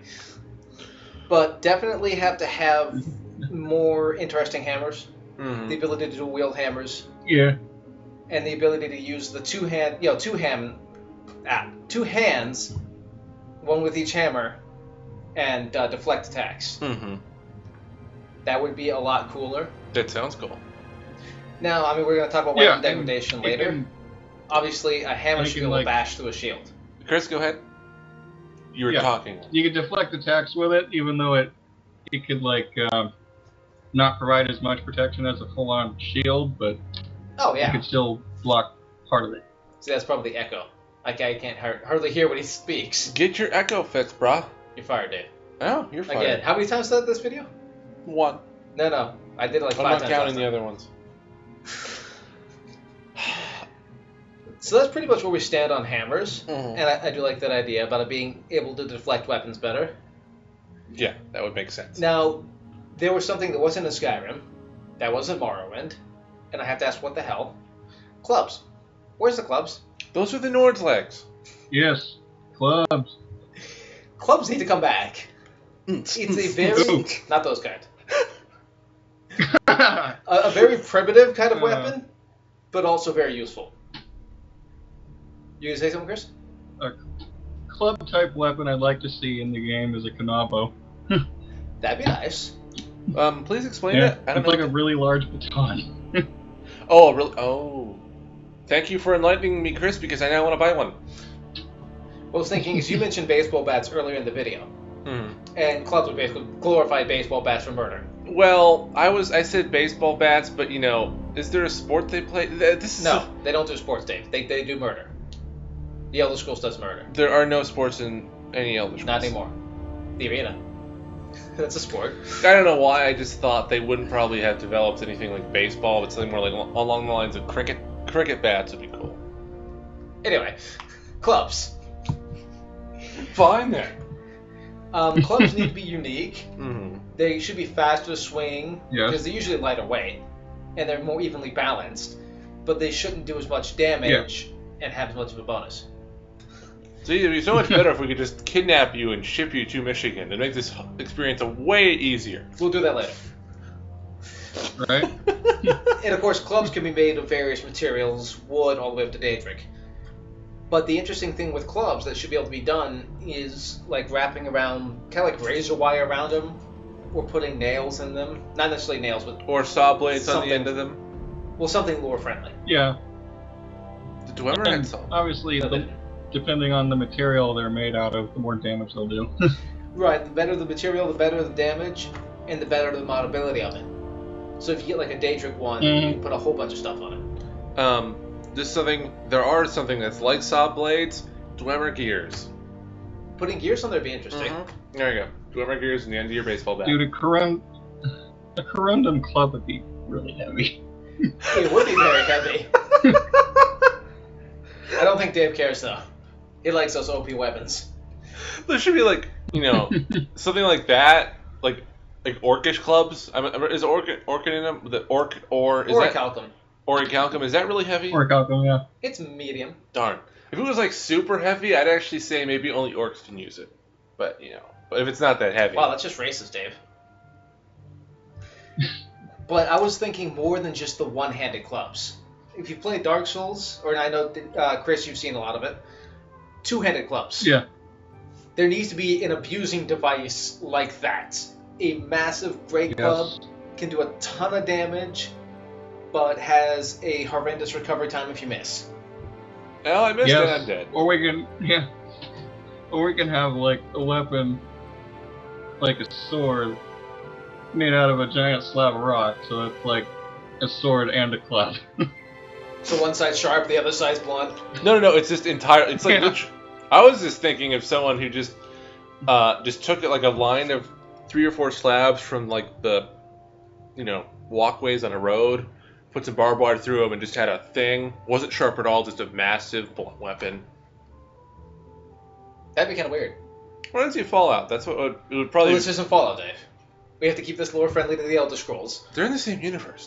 No, they're not, Dave. No, they're not. Dave just got banned from the channel, so ignore everything he's ever said.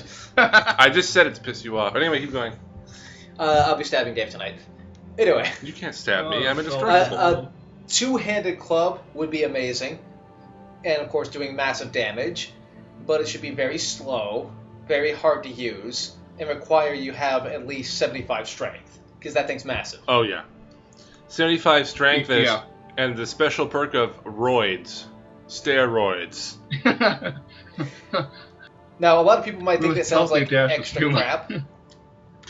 That would be awesome. Special variant of skooma that's like steroids. That could happen. Don't tempt the Khajiits. With the power of mods, it can happen. There you go.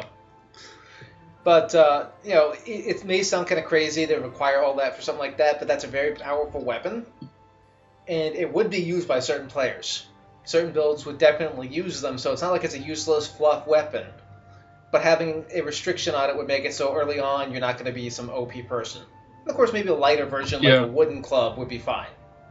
A two-handed wooden club. Something like that, and blunt weapons in general, I feel like should ignore armor. Depending on the level of armor something he's wearing, like if it's light armor, it's gonna not even stop it.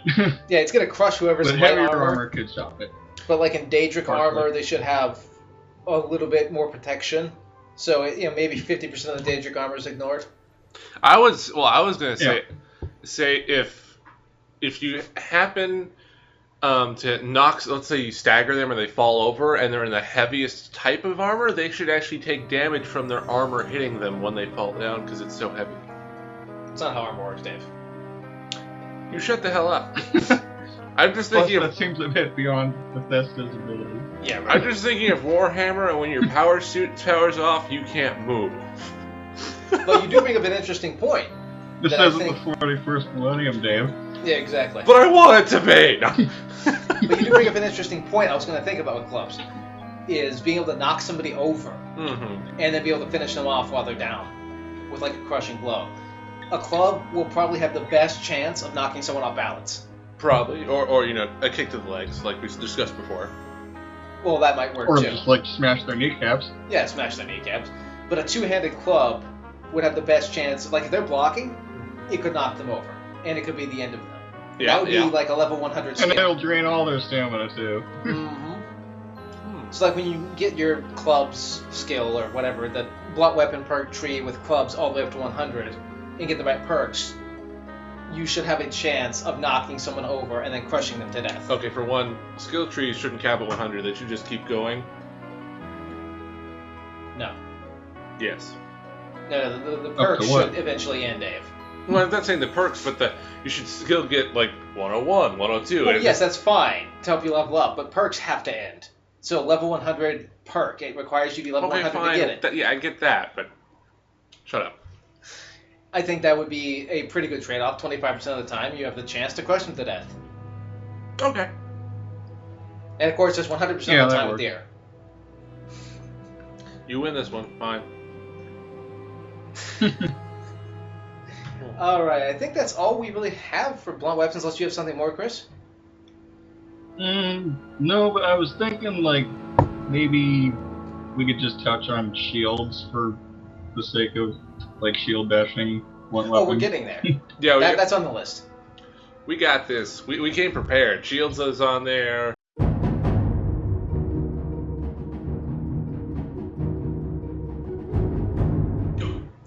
And now it's time for the talk about shields. The shield things. The Yes. things with the shields. Mm-hmm. And Chris, you Shield. were making a point earlier. We'll let you go ahead and talk about that. Yes. Shields. They should be able to block, like, more than just the weapons of magic.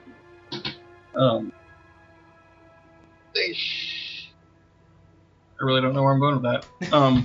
But there should be a greater variety of shields. There should Like- be. They're all around the same size in Skyrim, Mm-hmm. at least. They're all around the same proportions. So, we should have, like, larger shields or great shields that could block more. Well, and there's damage. definitely that in Morrowind. They had the tower shields and they had regular shields. Mm-hmm. And Yeah, they even did. in Dark Souls, the parrying shields and the bashing shields. Yeah. Mm-hmm. And I think that they should have a chance to block magic. You should be able to equip 2 shields at once. That'd be interesting. Just As a saying. tank build. Yeah, 2 All the shields. things. 2 shields with lots of spikes in the front. You punch with them. Bah, bah, bah. Or charge with them. That too. You can do that. Yes.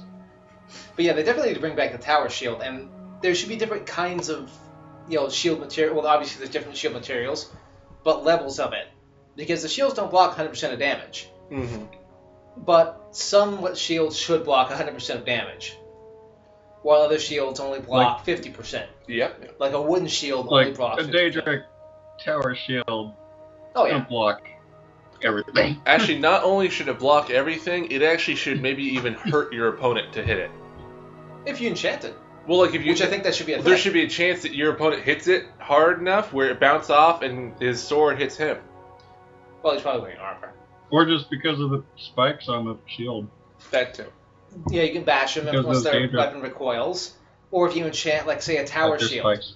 a Daedric tower shield, it will hurt them when they hit it, like with fire. Yeah, what were you saying, Chris? Gabe doesn't stop. Doesn't ever I can't stop. hear. Well, then get some better Shut No, ears. up. I'm just saying, those Daedra, they like their spikes. The Daedra On do like the everything. spikes. On They- their they cereal, love on It's their sexy to them. on their eggs, on their beds, on their everything. But yeah, Daedric shields, or tower shields, as you said, should block 100% of damage. And of course, enchanting shields should allow for enemies to be hurt by the enchantment. So you can Yeah. enchant frost on it, you can freeze someone. Okay. But that would also be a really heavy shield. Oh yeah, it was a Morrowind, but it still existed, and people still used it. That would be amazing. Now, what about non-tower shields and the ability to parry? Non-savage. Dave. So, yeah, you should be able to parry. Just parry all the things. Parry arrows. Parry magic. Carry the world. Parry the world. Peeve. Anyway, Dark Souls has made me a huge fan of parrying, and I feel it should be in the game for shields. A smaller shield doesn't block 100% of damage. You can't really bash with it, but you can parry. yeah, you can parry. I was gonna say parry magic. I think you actually should be able to do that, but it should be like an artifact weapon. Like remember there is the spellbreaker. But what about like an AoE? Yes. Well, the AOE's you're just screwed, but Exactly. for direct In things. parrying magic, you should be able to reflect it, too. Oh yeah, well, the That's reflect kinda spell what- needs to come back. That's kind of what I mean with a parry is that you just hit it, let's say with a spellbreaker or something, a shield that emits magic, and it literally just throws a fireball back at your opponent. Or as we were saying in the magic video, reflect should come back as a spell. You should be able to enchant your shield with it, and then it can parry magic right back at your foe. Mm-hmm. Mm-hmm. So instead of like being just simply just limited works. to an artifact, you can do it yourself. Yes, and if Todd Howard got on stage and said that about shields, I'd be impressed. It just works. It just works. It just works. I hope to God he says that next E3. He better. But here's something else I wanted to bring up with shields. Putting it on your right arm and having your sword in your left hand. Ambidextrousness. But I thought Or Because left-handedness. lefties. but I thought people who were left-handed were Hitler. They are. Oh, then no. Then no, we shouldn't have that. Apparently they are. Just ask the Red Guards. Well, the left-handed elves. Oh wait. Left-handed elves. But we do think the game should have that. There's no reason for left-handed people to feel left out. Except for the fact that they're Hitler. Ah, Well, I don't know why, but I keep on thinking a lot of people in like Counter-Strike and stuff, they figure out actually how to show their gun on their left side instead of their right, and it actually can be abused for certain things. I'm not really sure if that's the same, if it could be abused in here at all for anything, but you know. No, Dave, you just making sure the right hand has the shield and the left hand is, it's the same thing. It's being right-handed. You never know. Some people. should be an optional arrangement. Yes, it should be. Fine, you want to cater to Hitler? Cater to Hitler. And this is why we don't listen to Dave. You listen to me? No. No, we don't.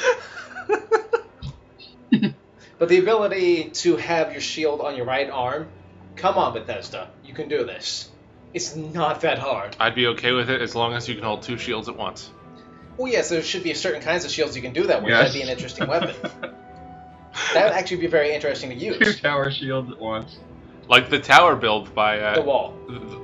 that's what the wall build from Only Afro. The wall. The wall. Yes. The wall. I love The that. wall. And that can, again, be used actually as a real fighting technique because you can put spikes on it. Mhm. You could actually literally just... I can imagine, like, if you're sneaking, and you had two shields, like your giant... I'm just picturing this. You're in Havels and you're sneaking with two giant shields with spikes. You see someone, you could literally just fall on them and kill them. Or, just run into them and send them flying. My method is more fun. Your method makes you fall on the ground. You need to get back But up. you That fall plus on- levitation spell. What was that? Oh, just falling on someone and killing them while using a levitation spell and having it run out. Shields should be more versatile, they should be more fun to use, and they shouldn't be as boring as they've been in every single game so far. They are pretty boring. There's no point for someone to try to make a shield build. Except, well, I did a shield build, but I pretty much just did it midway through the game just to get my shield up so I could level up more. Yeah, Bethesda, come on. You can make the shields a lot better. Bashing, parrying, bulldozing, left-handedness. You say it like it's a disease or something. Okay, it is. Why But, would you want it then? Giving people that option. Mm-hmm. Options are always nice. Not having options is not having said option. Mm-hmm. Mhm. Do you have anything else you wanted to add to the shields? No, not really, no. Okay. Okay, so that kind of wraps up shields. Not too in-depth, but, we want some fun. Please. Oh, tons of fun. Please, Bethesda, please. Baby.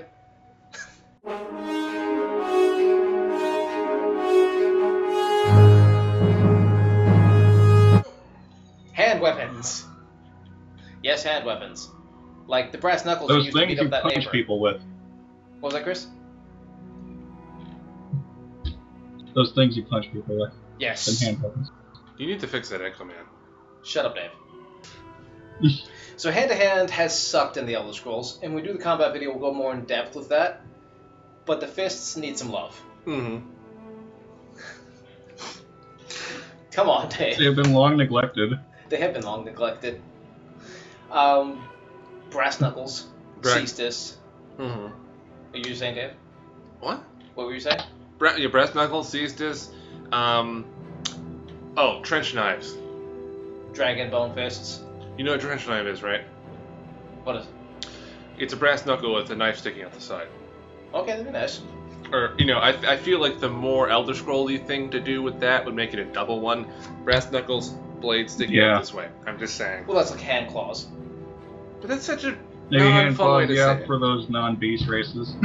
Exactly, those non-beast races need help. But hand-to-hand has really sucked. We could use so much more. Gauntlets with blades coming out of them. Mm-hmm. I know we kind of already said this. We weren't going to talk about this because magic, but hand-to-hand magic. Like literally, you turn your hand into fire and you punch people with it. That'd be interesting for a mage character who does melee. Wrap magic around your fists. Magic wrap. Like a bound hand weapon. A bound hand weapon. Bound brass knuckles. Well, obviously, like Daedric gauntlets should always give you a bonus anyway. Well, yeah, I think they have. Well, Skyrim they did. Well, just Skyrim did. Well, just That was Skyrim? with a perk. Oh, that's right. Well, And then actually, they can, go ahead. and the hand weapons can just stack on top of the gauntlets that already exist that are fists. Make them viable. More punchy things. Anyway. More punchy things. Things like the Cestus, it's like a leather thing with metal studs in it. Mm-hmm. Upgradable to like Daedric spikes at the end. Yeah. Yeah. Chris, you were saying earlier about hand claws being able to catch weapons. Yeah, like daggers and swords and stuff. Yeah, so be able to catch littler things like that. Obviously not a hammer, but still. Yeah. But hand weapons, I imagine they would do less damage against armored opponents. Certainly. They wouldn't be OP, but they'd still be viable. Yeah, they'll move a lot but faster. they could have their little niche against unarmored foes. Oh yeah, They definitely. just want to pummel. But I mean, they move a lot faster than any other weapon. It's your fists, so they go a lot quicker. Mm-hmm. Mm-hmm. So in the end, it kind of pans out. I'm trying to think of. There's something I had on my mind that I can't remember now. I'm annoyed at. It's a hand weapon. Oh yeah, I think you should be totally able to sit down at a bar and drink, and like if you get into a fight with someone, use a mug as a weapon. In your hand. Yeah, that'd be interesting. Yeah. I was actually thinking That should have been in Skyrim. that should have been, It's Nords, like literally that is Exactly. the perfect place to put that. and they missed that one. See, Bethesda, hire me. Just an idea dude that sits in the closet all day. Dave, we know you're in the closet. I own the But, closet. No. Something are I in was the closet. thinking was because you brought up magic. Mm-hmm. Obviously, there's enchanting things too. What about Dwemer ruins have steam pipes, all that kind of stuff. What people have been studying that maybe you could release steam from your knuckles. If you have to obviously charge it up with water, but it heats up with fire magic, and it can temporarily blind somebody. Maybe, but I was just gonna say, how about just Dwemer power fists? No. Yes. That Yes. seems better. See, he gets it. That's just going to give the fanboys who think Fallout and They don't Elder have Scrolls to are the look same. like them. They just have to be Dwemer punchy, power punchies. But you know, Kotaku will take this and say, they're in the same universe, see? Here's the proof. Well, that's because they have They're a special. still wrong though. Well, it's because they have a special type of mental, disorder that every time they see anything ever, they think it's an Elder Scrolls. Exactly. So whether we do this or not, they're gonna think it's in the same universe. But how would a Dwemer Power Fist work is the question. Steam powered, obviously. Steam powered. I actually think it should be take up your Or whole. maybe just powered by some magic crystal device thing. Actually, that's true. Put a soul gem in it. Soul gems would make a hell of a lot more Yeah, sense. soul gem. That'd be interesting if it has a limit because obviously it has to go with the soul charge. Mm-hmm. So you kind of have to reload it. Better idea. You know how you had one of those little sharp knuckle things? Go on. Yeah, each one of them is a soul gem. A tip, you have itsy bitsy soul gems that are the spikes, and they break, Yeah. so they could discharge different things. Like maybe you actually maybe it's a random effect. You punch something and something random happens. Like you summon an Atronach or something. That'd be too chaotic, which would be great. Sounds like Wabbajack. Kind of like Wobjack, exactly. The fist of Wabbajack. But, they get you thinking on upgrades of weapons. If we keep those upgrades specifically to hand weapons, you can put soul gem, fragments in it. Mm-hmm. They never had a purpose, so. Exactly. Did they ever have a No. purpose? Ever? But using them like that would be interesting. Mm-hmm. You fill them with the soul, and, it's kind of like having an enchantment, but not really enchanting it. I mean, obviously, hand weapons, they're going to have some limitations too. You're no fun. but that would help with the limitations by making it more interesting.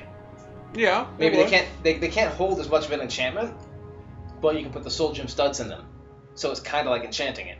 I would say that actually instead of just Even though it's not. yeah, even though it's not, I would say instead of actually losing their charge, they should just break and fall out. Well, yeah. Then you replace them. Yeah. Or repair them or whatever. I don't know what exact mechanics would go good with it. Magic. But that would be very interesting. So like fist weapons like brass knuckles and stuff like that. Mm-hmm. Soul gem studs. They can't hold an enchant to save their lives, but with the soul gems they can. I really all of a sudden want to kidnap someone at Bethesda and show this video because I want that in the next game now, really bad. That would be really cool. Mm-hmm. Trying to think, what else? Or is that it? For me, that's pretty much it. That was my own little bit on hand weapons. What about you, Chris? I think we're good as far as fists go. Okay. Alright, so hand weapons, that's what we want in the next game, Bethesda. You better do it.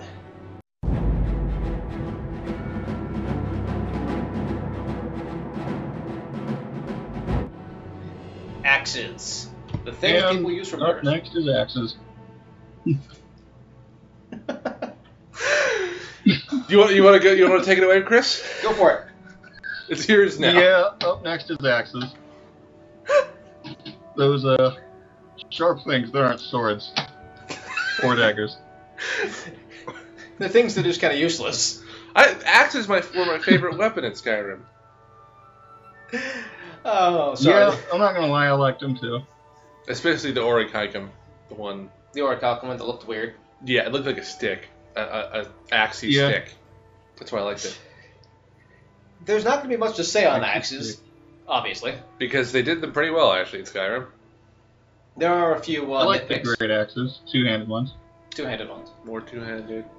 Well, more two-handed varieties, obviously, yeah. And being able to one-hand those two-handed. Because Yeah, why not? if you have 100 strength, being able to one-hand, two-hand, I just... Mm-hmm. But they actually did a pretty good job. You could use a hatchet as weapon, Hatchet. which is pretty cool. There's the axe murderer called the Executioner Dude. He killed that one guy in that one place. That one dude in that one place? Yeah. So accurate. I know. It's like at the beginning of the game. Real script.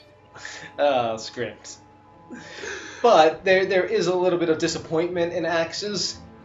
Well, for starters, they didn't have really their own skill. They were thrown in there with two-handed and one-handed, which that's a whole nother video. But they also just felt underpowered. Did you use them? Yes, actually I did. On my curdled chef build. Yeah, I didn't feel underpowered to me, but that was just me. Well, that's just you, Dave. I just said that. But I more or less wanted to speak of this because upgrades. Okay. Because we're talking about an upgrading weapon system, and that's going to come up here soon.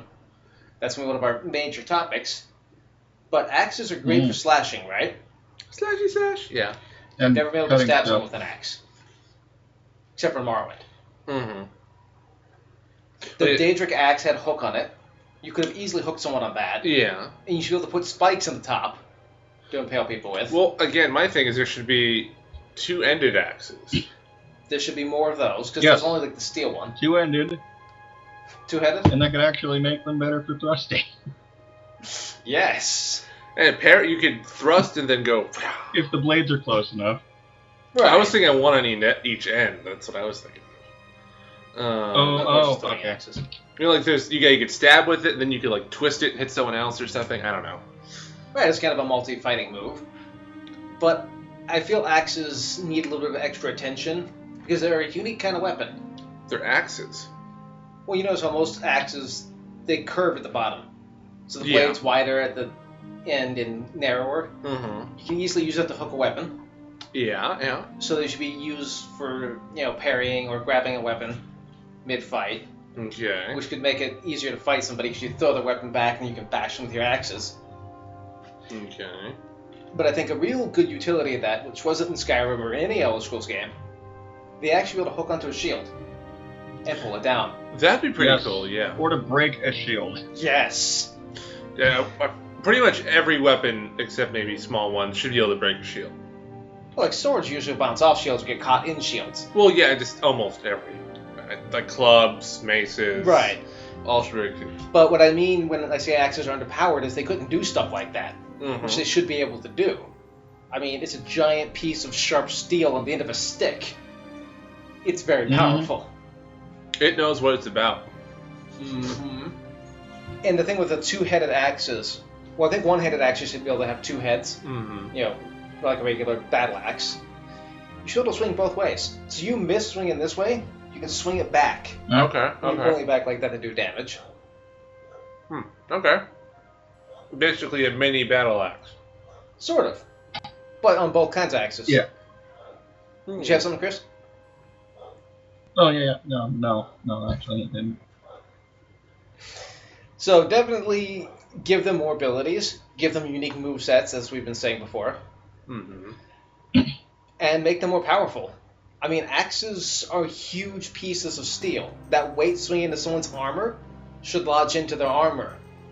Kind of like a mace, it should have a bonus to armor. Just, what you said. Thanks, Dave. You shut the hell up. Real supportive.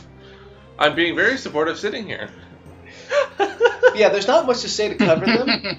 I just think having them be more unique and more playable and more interesting would be great. Because basically axes in Skyrim were like, the hammers and maces. They were exactly the same feel. I mean, they swung a little bit faster. They look cooler. Well, obviously. Anything looks cooler than a blunt weapon, Dave. Not a Nordic leg. It does. I'm gonna keep bringing that up It until just but kind of felt like the middle child between hammers and swords. It did. It didn't feel interesting at all.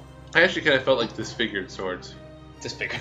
Like swords that were thrown out. That's what axes felt like.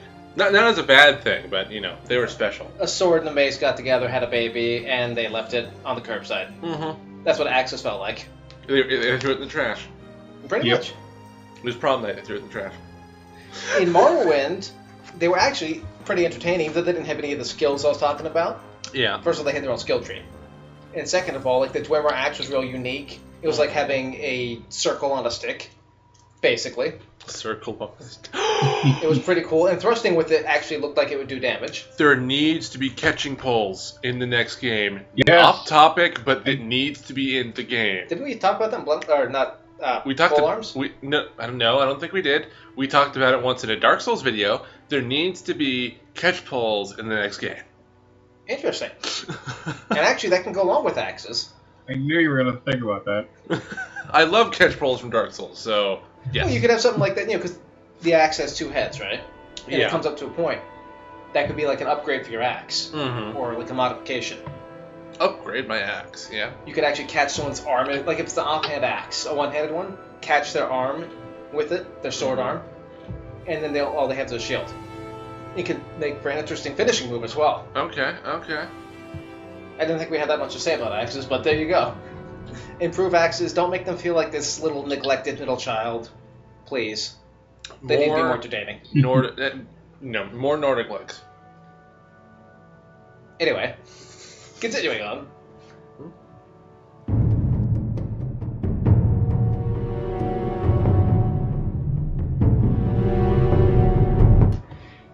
Now the all-important part. Smithing. Upgrading and smithing and degradation. Mm-hmm. And this includes upgrading It wasn't enchantments. really much for smithing. Pretty much smithing. Yeah. Yeah. But being able to upgrade your enchantments on your weapon as well is part of that. Mm-hmm. Upgrading your weapon and what limitations should be in it. Mm-hmm. And of course, as you said, Dave, degradation. Yes. And I was also thinking being able to imbue your weapons with magic. If you're a mage. Yeah. Or you don't even have to be a mage. There could be stuff you put on your sword that makes it catch on fire. Well, that's more like a resin. That's like a buff. Yeah, and that like should a be in there resin. too. Like that's what I mean. Right. Buffs are in that too. But I was thinking imbuing. I want to cover that first. Maybe, like, if you enhance your weapon with a certain type of material, like orichalcum or daedric, whatever, it could be more disposed to having a higher damage output by buffing that weapon further with, say, fire or lightning. Right, doing a Daedric weapon with fire would do more damage than buffing a Dwarven with fire. Then I would think like a glass weapon would do more lightning. Maybe. And there can be different discussions on that entirely. In fact, that could be an entire video. That could be an entire video. And we could do that. The thing I was thinking about of imbuing, not just buffing, but actually for like a mage character. Because this is the kind of character I've always wanted to play in the Elder Scrolls. Where you can use it like the Bloodskull Blade, and you swing it, it releases wave of energy. Yeah. Or the Moonlight Butterfly. Exactly. But it takes from your magicka. Wasn't that just, like...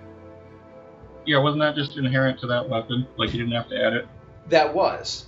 But of all this time of learning magic, I'm kind of shocked no one's figured out how to cast a spell on their weapon to make it do that. Yeah. And there's a mod for that for Skyrim. And I think that should be in the base game. You can cast a spell, and it drains your magic from your character, but makes your sword use it. And it could be in magic affinity. You cast it for casting lightning from your weapon. It can do fire, frost, cocaine, yes, pure magic damage, anything like that.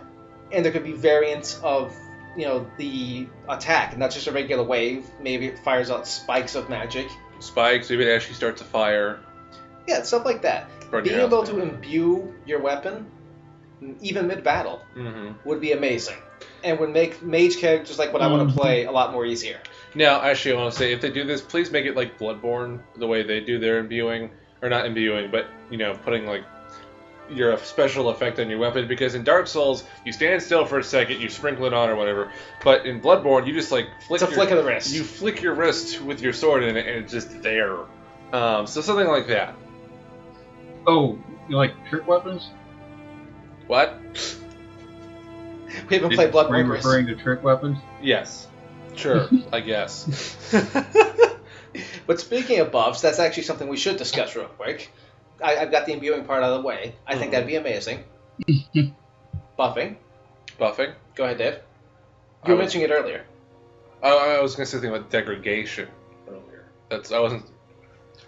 Okay, I'll talk about buffing for a second. Because obviously you can put poison on your weapons already. Let's say you're playing as somebody who hates magic in general. So you don't want to enchant anything. There should be an option to be able to buff it for more than just poison. How about being able to put animal hormones on your blade and you stab people and they get mauled to death by a tiger? Maybe. For Shagoroth. Or you could just put poison on it. My method sounds infinitely more fun. There is poison, but something to be able to do pure magic damage doesn't come in the form of an alchemy potion would also be interesting. Kind of added to the category of poisons. Be kind of fun to do. Yeah. Like resins from Dark Souls or Bloodborne. So that'd be kind of fun to add into the game. It's kind of like an upgrade, but it's not really. A temporary upgrade. Temporary upgrade. Which is what imbuing is. Anyway. But see, with poisons, you get one hit. Yeah. If you buff it, it's going to last for 30 seconds. 30, 60 seconds. So that'd be interesting. I think that should be in the game. Nothing too extreme, but still available. Degradation? And maybe you can't buff imbued weapons so that they're not overpowered. Yeah, no buffing enchanted or imbued weapons, no stacking, things like that, because that'd be just ridiculous. Like level 1, you're killing everything in one hit. Or how about that? You can do both, but it's like level 100 perk, or a skill 100 perk. Yeah, maybe towards the end of the game. That's still... Well, I would think something like that, if you buff an enchanted weapon, the enchantment should be watered down a bit more during the buffing. Just kind of a trade-off. Okay. Oh. But the buff also isn't as strong as it otherwise would be. Right. That sounds good to me. A little balance in the game. I know Bethesda doesn't like that.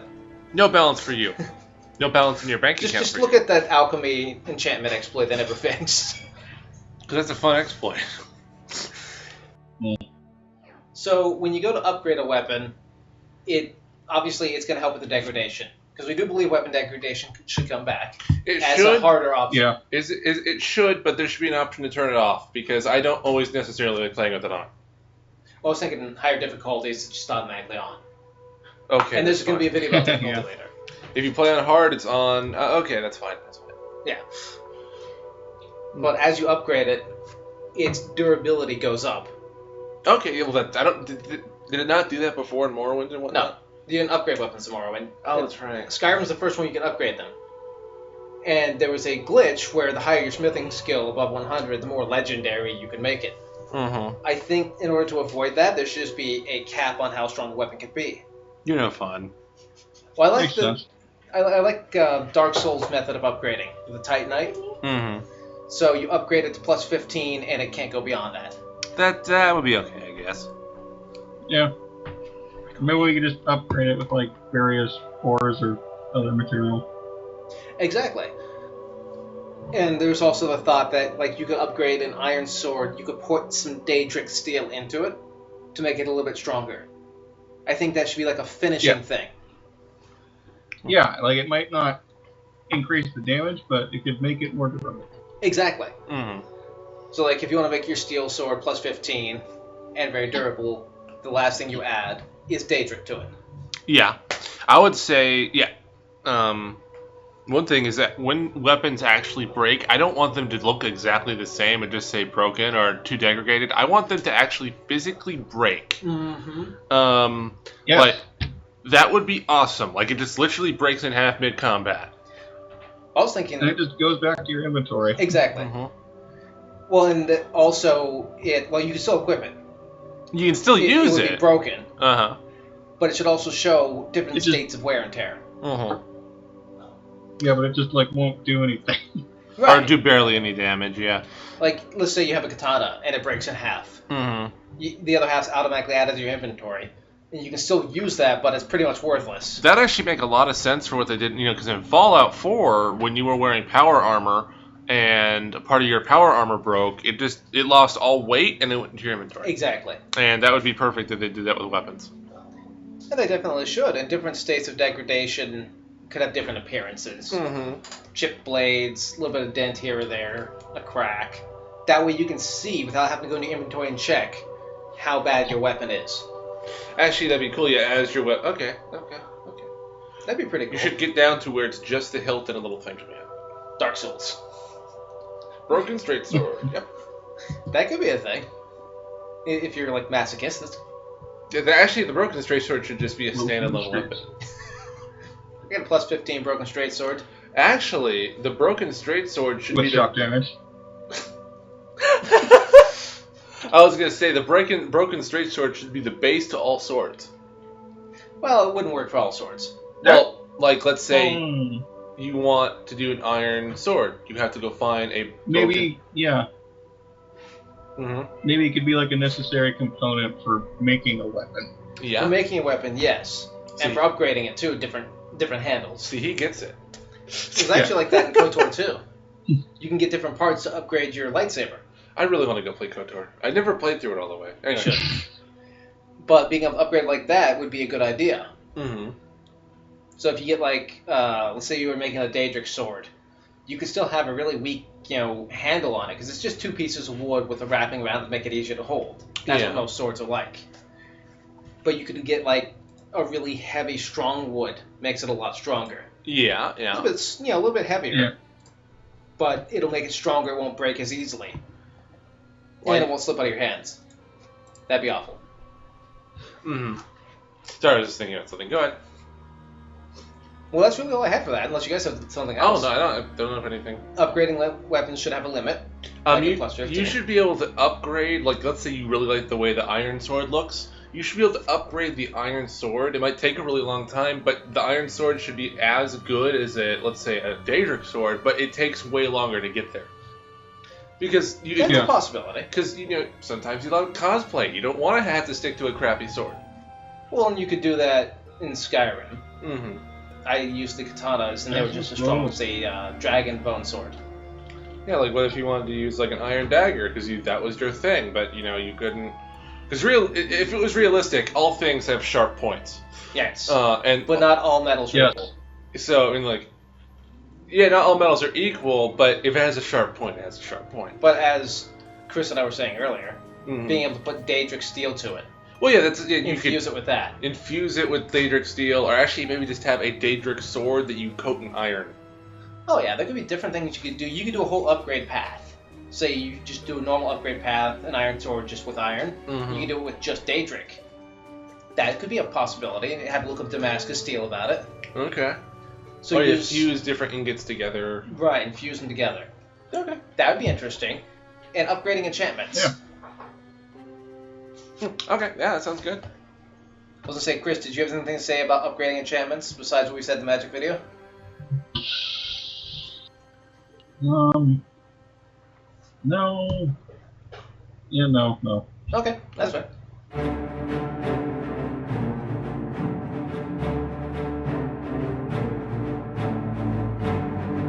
Okay, well, the next thing we're going to talk about is we want a key function from Dark Souls to be in the next Elder Scrolls game, and that is you can two-hand practically everything. And one hand practically everything. Now, obviously, you can't really two-hand a small dagger, so, you know. Well, I mean, you could, like, when you you're could, thrusting. Yeah, I was just about to say that. You Impractical.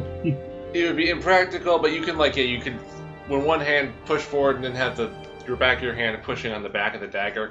But, you know, besides that, there's a couple weapons you just simply can't do that with. So, but yeah, we want every weapon in the game to be able to two-handed or one-handed. Granted, obviously you can't really, like, great battle axe, you can one-hand that, but you should have a requirement of how much strength you have. Exactly. It needs to have a strength requirement. But yeah, two-handing everything. Just all the things. Mm-hmm. Well, yeah, because, And for, like, going through armor, two-handing weapon could more easily do that. Mm-hmm. Exactly. And like katanas, they're more famously used with two hands instead of one, even though, you know, Miyamoto Musashi used it with one hand and one hand with Wakizashi. Mm-hmm. But you should be able to do that. Two-hand any sword, any weapon, or with the right strength, one-handed. Imagine dual-wielding great clubs. Yeah, okay. You'll move slower, Yep. but it'll be cool. 100 plus strength or something. Like, you should be really, like, maybe you can only do it with certain armor or something that has, like, an increased strength bonus or something. Cause Well, that enchantments. okay, whatever, bro. But there definitely needs to be a restriction. Okay. You shouldn't be able to one-hand a giant hammer at level 1. But that's fun. No. Yeah, you're right. But definitely having in that function of one-handed versus two-handed has to come into the game. Come on, Bethesda. That's, like, necessary. You want Elder Scrolls from go to just Elder Scrolls, or you want it to be a part of the Soul genre, brah? No. Well, you certainly don't want to go the realm of being a crappy RPG because no one likes the combat or weapons. Well, I've never Gotta mix and match some elements from different games. Exactly. I see that people have always hated on the Bring Elder back Scrolls. some classic RPG elements. Yeah, more classic RPG with more like Dark Souls combat. Mm-hmm. Although still first person. Yeah, Well, first or third, that's depending on smart what you want. AIs. Because it's like if Bethesda came out and said we're only gonna have third person, I just flat out wouldn't play the game. Right. But yeah. But another aspect of this is you can have an enchanted shield on you that restores your health, right? Mhm. Slowly over time. Mhm. And you can have that on your back while you're two-handing your sword. And then you can use it to block when you go to Yeah. one-handed. Mm-hmm. Why isn't this a thing, Bethesda? Seriously. Because raisins. Like, this it's kind of Reasons. bullcrap that it's not this way in Skyrim. They have the Well, technology. see, Yeah. Dark Souls wasn't popular when Skyrim came out. In fact, There were other games. Dark Souls and Skyrim came out the same year, I believe. Dark Souls You did. 2012. And Demon Souls did. No, Dark Souls was 2011. Was it? Oh. But Yeah. Demon Souls came out before that. But no You one could played two-handle Dark it. Yeah. Souls. No one played Demon Souls. Shut up, Dave. Demon Souls And now is the one. everyone wants to. Yeah, everyone wants to play Demon Souls, but you know, yeah, Poor Demon Souls. 2011. So it is 2011. Okay, I was wrong. No, 2012, August. 20... Maybe that's the game. Well, that's the Prepare to Die edition. Was there- Maybe the regular one came out before that. Can you not buy the? No, you can't buy the regular one on Oh, Steam. okay, moving on. But still, there are other RPGs that have had that, including Demon Souls. I know no one played it, but I know Bethesda was aware of its existence. Only hipsters play Demon Souls. And hipsters are usually loud and obnoxious. So everyone should have known about it.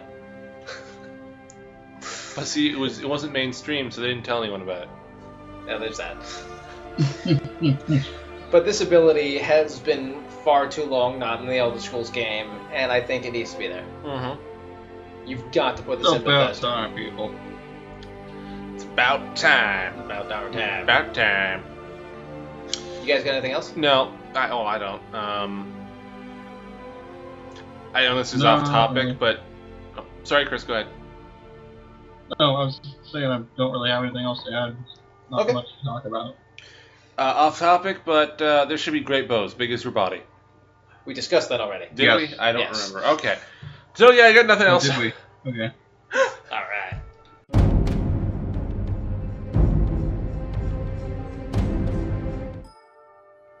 Okay, so there's something we need to talk about, because we've been discussing different weapons being in game, like katanas and naganatas and spears, and people have used the argument that weapon wouldn't be in that region because they don't use that to excuse not having weapons in the game. Well, that's kind of gonna be beaten down here, because we have a method to bring all weapons from all parts of the world into the game and be lore friendly. They could be imports. Exactly. Well, not just imports. But what I was thinking is there could be a smith, one smith in the game, who's very interested in foreign weapons. They're interested in all the province weapons and Akabiri weapons, and you have to get the plans for him on how to make them.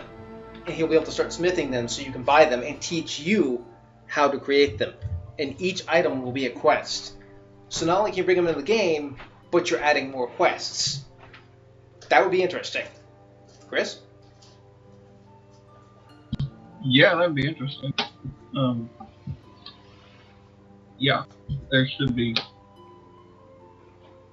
more unique weapons. It's okay. I've got nothing, I'm sorry. That's fine. I didn't know if you had anything to add to that. But that definitely needs to happen, because there's racial variants of weapons and armor throughout, like the Elder Scrolls Online. You have racial variants of weapons and armor that you can make at the Smithy Forge. There should be that Really? that Smith helps you do. Hmm. And, of course, getting exotic weapons like Akabiri weapons should be made through this. You shouldn't be able to get them just right off the bat. You have to go to the Smith. You have to do the quest. You have to get the information. Yeah. That would Like, make you the have to game do a lot more specific interesting. things to get specific Exactly. artifacts or weapons. Dave? I got nothing to add. You summed it up pretty well. Yeah, that's my only tirade about that, because people were whining, saying, well, you wouldn't get these weapons in the game because they're not used in Skyrim. It's called smuggling, people. Well, there's going to be smuggling, people bring in weapons that aren't used from in that region. Well, I'm just saying, like, if it's illegal to use Right. Or if it's legal to use them. There's going to be collectors, and there's going to be at least one person who wants them in the province. So we think that one person should be a smith, and they should make it easy to make it like that. Yeah, that Makes sense. makes sense to me, so. That's just something I wanted to bring up at the end. I know it's kind of weird out there, but I think that should be in the game. I think it would really improve the quality. And as we end off here, I'd like to play a bit of a video clip from White Raven on a comment he made on a different video regarding weapons he'd like to see in the Elder Scrolls VI. And the reason I'm putting this in is because I think it's a very good video. So the rest of the audio and our concluding thoughts are going to be to this video. Hope you enjoy. You can pause to read through his comment, although I slowed it down so it should be easier. And here we go with our final thoughts. And now we're going to be closing with, like, a few miscellaneous facts or things that we'd like to see in the game, if it's ever made. Something I'd like to see is, like, weapons with alternate functions, like having a short-range weapon that can extend or be manipulated into a longer-range weapon, or a weapon that can fire at a longer range if you need it to. Right. And it could not only provide more variety for weapons, but for, like, playstyles. And for those people who don't use magic, it can make things better for them. Right, you're kind of like thinking about the Bloodborne Yeah. weapon style. Yeah. A lot like Bloodborne. And the weapons could have not just alternate functions, but, like, different damage types as well, depending on what happened, like what they turn into. And you can also have, like, just another thing I'd like to see is, like, some weapons that could be like a combination of weapons, like a sword that's also a hammer, or a whip that's a sword, or something like that. And That could work. Yeah.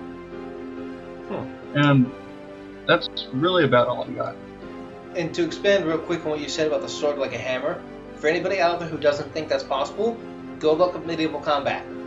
The blades were dull enough where you could grab them in your gauntlets and use the butt of the sword and the handles as a mace to bash people.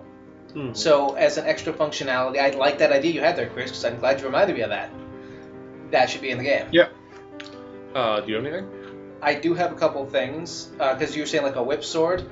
I think whips in general could be a good utility weapon. Mm-hmm. Not necessarily a main weapon, but you never know, like a whip with Yeah, hooks. but like, yeah. Or, I just think a whip that's actually coming off the end of a sword. You could, just a really long rope on the end of a sword. On the end of a sword? Yeah, it has like a circlet on the end, and the whip goes through it. And you could simply two-hand it. So you got a sword in one hand and the whip in the other. Oh, well, it usually comes off the other end. Oh, is that what you meant? It comes off the end of the sword. Oh, the butt of the sword. Not Yes. the tip. Okay, for some reason I was picturing the tip of the sword. Well, but that's because you're mentally handicapped. But I did work at Walmart for 3 years. There's that.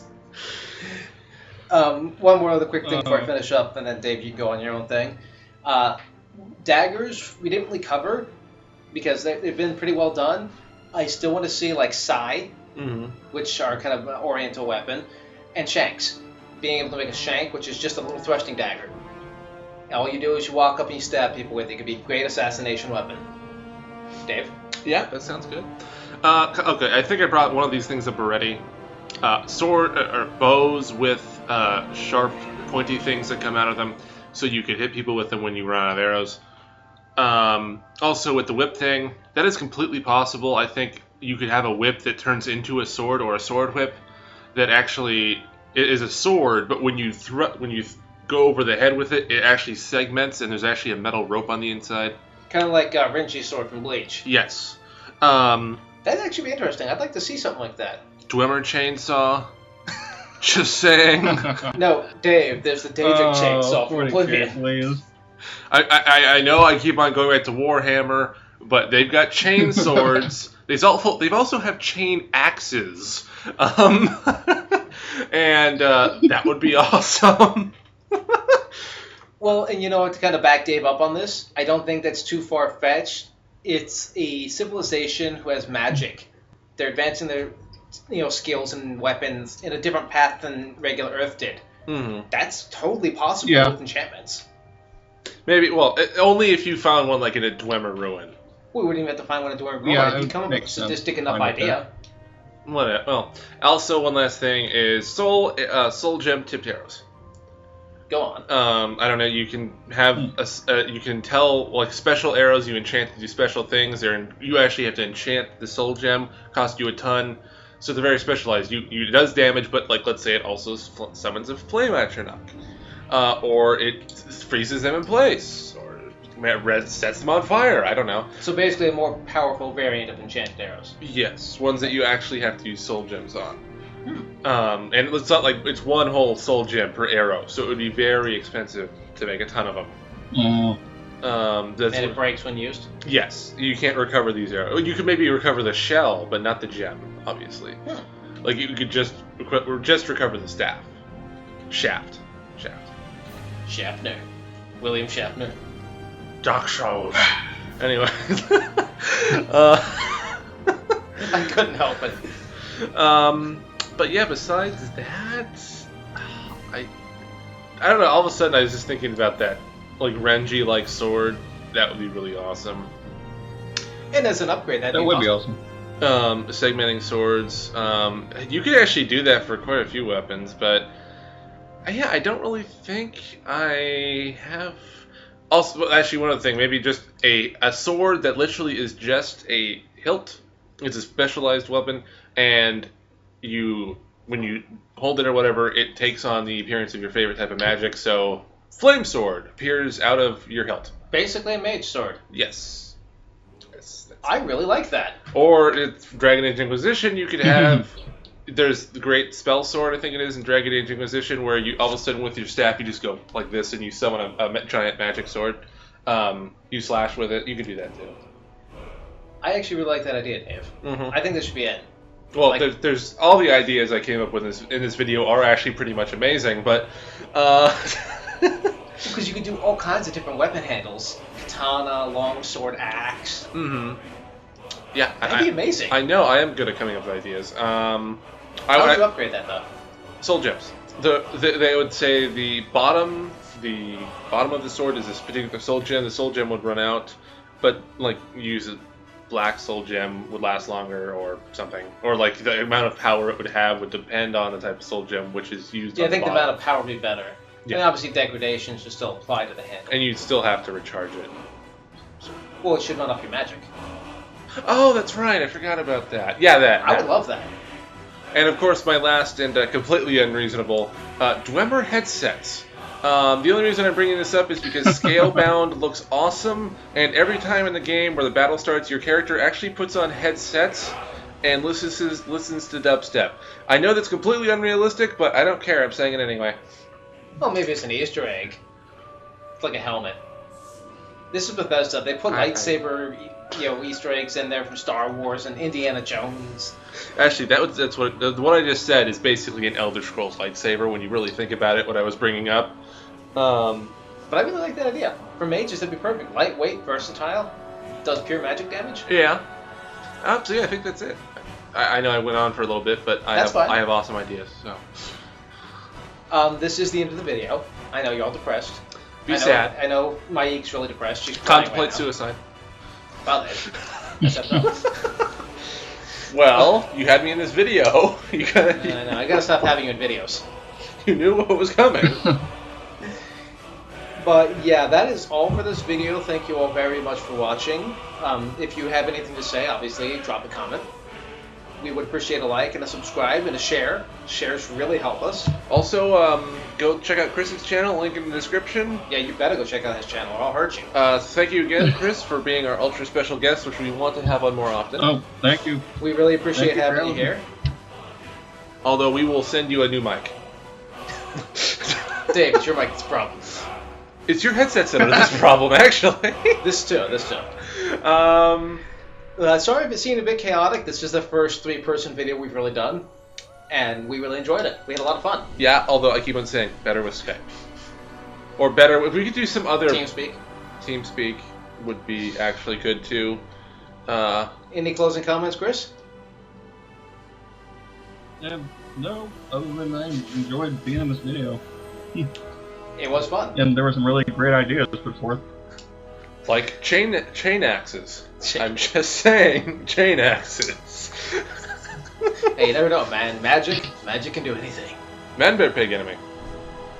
Vivek Spear should be in the game. Magic plus science. Magic plus science. There should be a reference to South Park, The Stick of Truth. There should be a weapon that is a stick called the Stick of Truth. Or the Truth Stick, I don't know. The bow of honesty. The honest stick. The Honest.